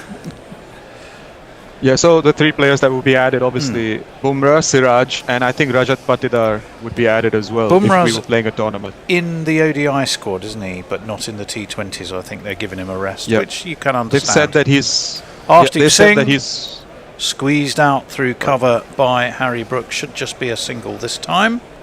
Adds 1 to the score, moves it on to 153 for 1. 6 required to win. 6 required to win from, let me quickly count them, 39 balls, is it? Brilliant. 150. The massacre. 6.5 I said overs. 16 overs. This is... Yeah. Well, it has been, extraordinary. I genuinely thought India would come fighting back tonight. I didn't think they'd be shite again. But they have been just massively outplayed over the wicket to the right-hander who slaps him down the ground, Phil Salt. 1 bounce over long off. It's 4 more and England are getting there and they're getting there in style. It's only 2 needed. They're going to do it with 6 overs to spare, so 14 overs that they've done this. So all of these people who are happily having their beers and watching from the flats and watching in the ground, because it looks like it's a pretty full house, they're going to be able to just turn straight round, carry on drinking and find the nearest TV to watch the France-Morocco game. Well, if you want to Happy days, Bear. What a night. What a night. What a night. What a time to be alive. 157 for 1 as England win a massive bilateral T20 series that I'll have forgotten by tomorrow. 3-0 though. Well, that's still pretty... Yeah, still 1 to play. That's wide. That's a bit of a lame way to get 1 more towards the winning total. The scores are level. They can't lose this one. Well, if we get 9 wickets, we could have a super over. You don't really want one, though. No. You want to go and watch the football. Of Come course on. I do. I want to listen to it in the car. Being facetious. On my long journey home. What were you going to say about Siraj? Someone that you were going to say? I think Bumrah's in the ODI squad. And then Bumrah. Yeah. Bumrah. He's BCCI said that he's not going to be playing any format except ODIs until the World Cup is done next year. So that's going to be interesting. Oh, wow. Well, that's wrong. Just Unless they're ODIs. protecting him. That's steered into the offside. That is it for England. Not a spectacular finish. Just a little steer into the covers. Harry Brook moves on to 79. Phil Salt 59. 159 for 1. The target is there. That last over went for 8. Oh, well, plenty. And England have won by 9 wickets. And I've got to say, even as an England fan, that's just all too easy, isn't it? That was very easy. It wasn't even a contest. India just never got going with a bat, did they? I mean, they were so far short of what was required. They needed to get at least 200, and they were, 159? I mean, it's like watching Hampton and Richmond play at Manchester City. Well... Were that ever to happen? Well, occasionally you get upsets, but you know. that would be an upset, Bear. Yeah. That would be an upset. Harry Brook. Did Grimsby beat United this year? Was it Grimsby? Might have been. Might well have been. Yeah. Yeah, there we go. Arnav knows. Grimsby in the League Cup. Yeah. Is there nothing this bloke doesn't know? No. He literally knows He's a everything. journalist, and he's a real one. He's a proper... He's also a knobby know-all. Yeah. Let's be honest. You know. Yeah. But he knows it. He knows it all. It's very impressive. Right. Well, we can give you the briefest of reprises before we go to watch some football. India posted 158 for quite a few wickets. Was it for 6 in the end? I think it was 158 for 7. And they only got there because of Shreyas Iyer's excellent 80, a real captain's knock as everything fell apart around him. 2 for Jofra Archer for 20, that was some spell, just 5 and over. 2 for 36 for Josh Tongue, 1 for 28 for Jacks, none for 24 for Curran, but very economical, and 1 for 49 for Adil Rashid. England lost Butler fairly early for 8. He was caught by Ishan Kishan off the bowling of Arshdeep Singh. But after that, Phil Salt just ploughed on 59 off 42. Harry Brook was his impish best, 79 off 35. Everyone else could have a bit of a night off with their feet up. And not such a good tale for the Indian bowlers. 1 for 41 for Arshdeep Singh, none for 26 for Prashant Krishna, none for 28 for Prince Yadav, none for 24 for Axar Patel, none for 19 for Washington Sundar, none for 15 in his 1 over for Shivam Dubey. We will move on from Bristol to Southampton, my lovers. Gert Lush for England, and whatever the opposite of Gert Lush is for India. What's Gert Lush? Gert Lush is fabulous, excellent, splendid in Bristolian. Oh, okay. I was going to say, Arshdeep interesting. Keeps bowling maidens and then going for a lot of runs. Great Fine Lovely Smashing Super. Yes. Gert Lush. Right. As you say, bowled 3.5 overs. His first over went for none. So his 2.5 overs went for 41. It's quite interesting, isn't it? Right, yeah, that's it. We're back Saturday, aren't we? Yeah, we are back Saturday. Who's doing that's you? No, I'm not. I thought you were. Oh, have you doing it? Well, that's not the words written on the card, but there we go. We have nothing about the cricket, unfortunately. That's so fun. But is there anything interesting about not the cricket? Just people looking forward to the Morocco-France game. And wow. There was a message long ago on my previous stint. Actually, it's Leah's birthday tomorrow. So happy birthday! If you're listening, Leah, happy birthday! I thought she was doing some kind of broadcast for her birthday. So if you fancy dropping into that, do go and say what's happy birthday in German. Anyone know? No. Do you just say happy birthday but loudly? Yes. Yeah, that would in an English accent. Slightly. Happy birthday! Yeah. Happy birthday, Leah! Yeah. And you just say it very loudly. That's the way to go if you're English. Yes. An Englishman abroad. Absolutely. Foreigners don't understand you. Just shout louder at them. Absolutely. That's the way it works. Right, we're going to love you and leave you. The Bear is going to be back captaining a team on Saturday. If I can offer remote support, I will, but I think I'm supposed to be out on Saturday, hence not available. Everyone else gets to go out, don't they? You know. Well, I protect your Sundays like a ferocious guard dog. Yeah, but there is nothing on this Sunday, is there? Well, that's not my fault, is it? That's you choose to have Sundays off. I protect them for you. I can it's not my fault. You know what? I could have other days off too, Tone, but you know. I'm not going to go back to the "you're the one who lives around the corner" argument. Yes, no, right, I got to run. Love you and leave you. Bye. Okie doke, we're off. Bye. Bye, guys. Guerrilla Cricket. Whoa. Take guard, man the barricades, patrol the cover boundary. At last the time has come, this is a cricketing emergency. Hear this call to arms for every cricket revolutionary. Take up your bats and stumps for the test match insurgency. At first they tried to silence us, but we would not be silenced. They threatened us with lies, so we threatened them with violence. Che Guevara, Sangakkara, Joseph Stalin, Douglas Jardine, Robespierre, Carol Hare, Vladimir Lenin, O'Brien Kevin, Guerrilla Cricket. It's not about the winning, it's about how many rules you break. Even in cricket commentary, this is the best advice to take.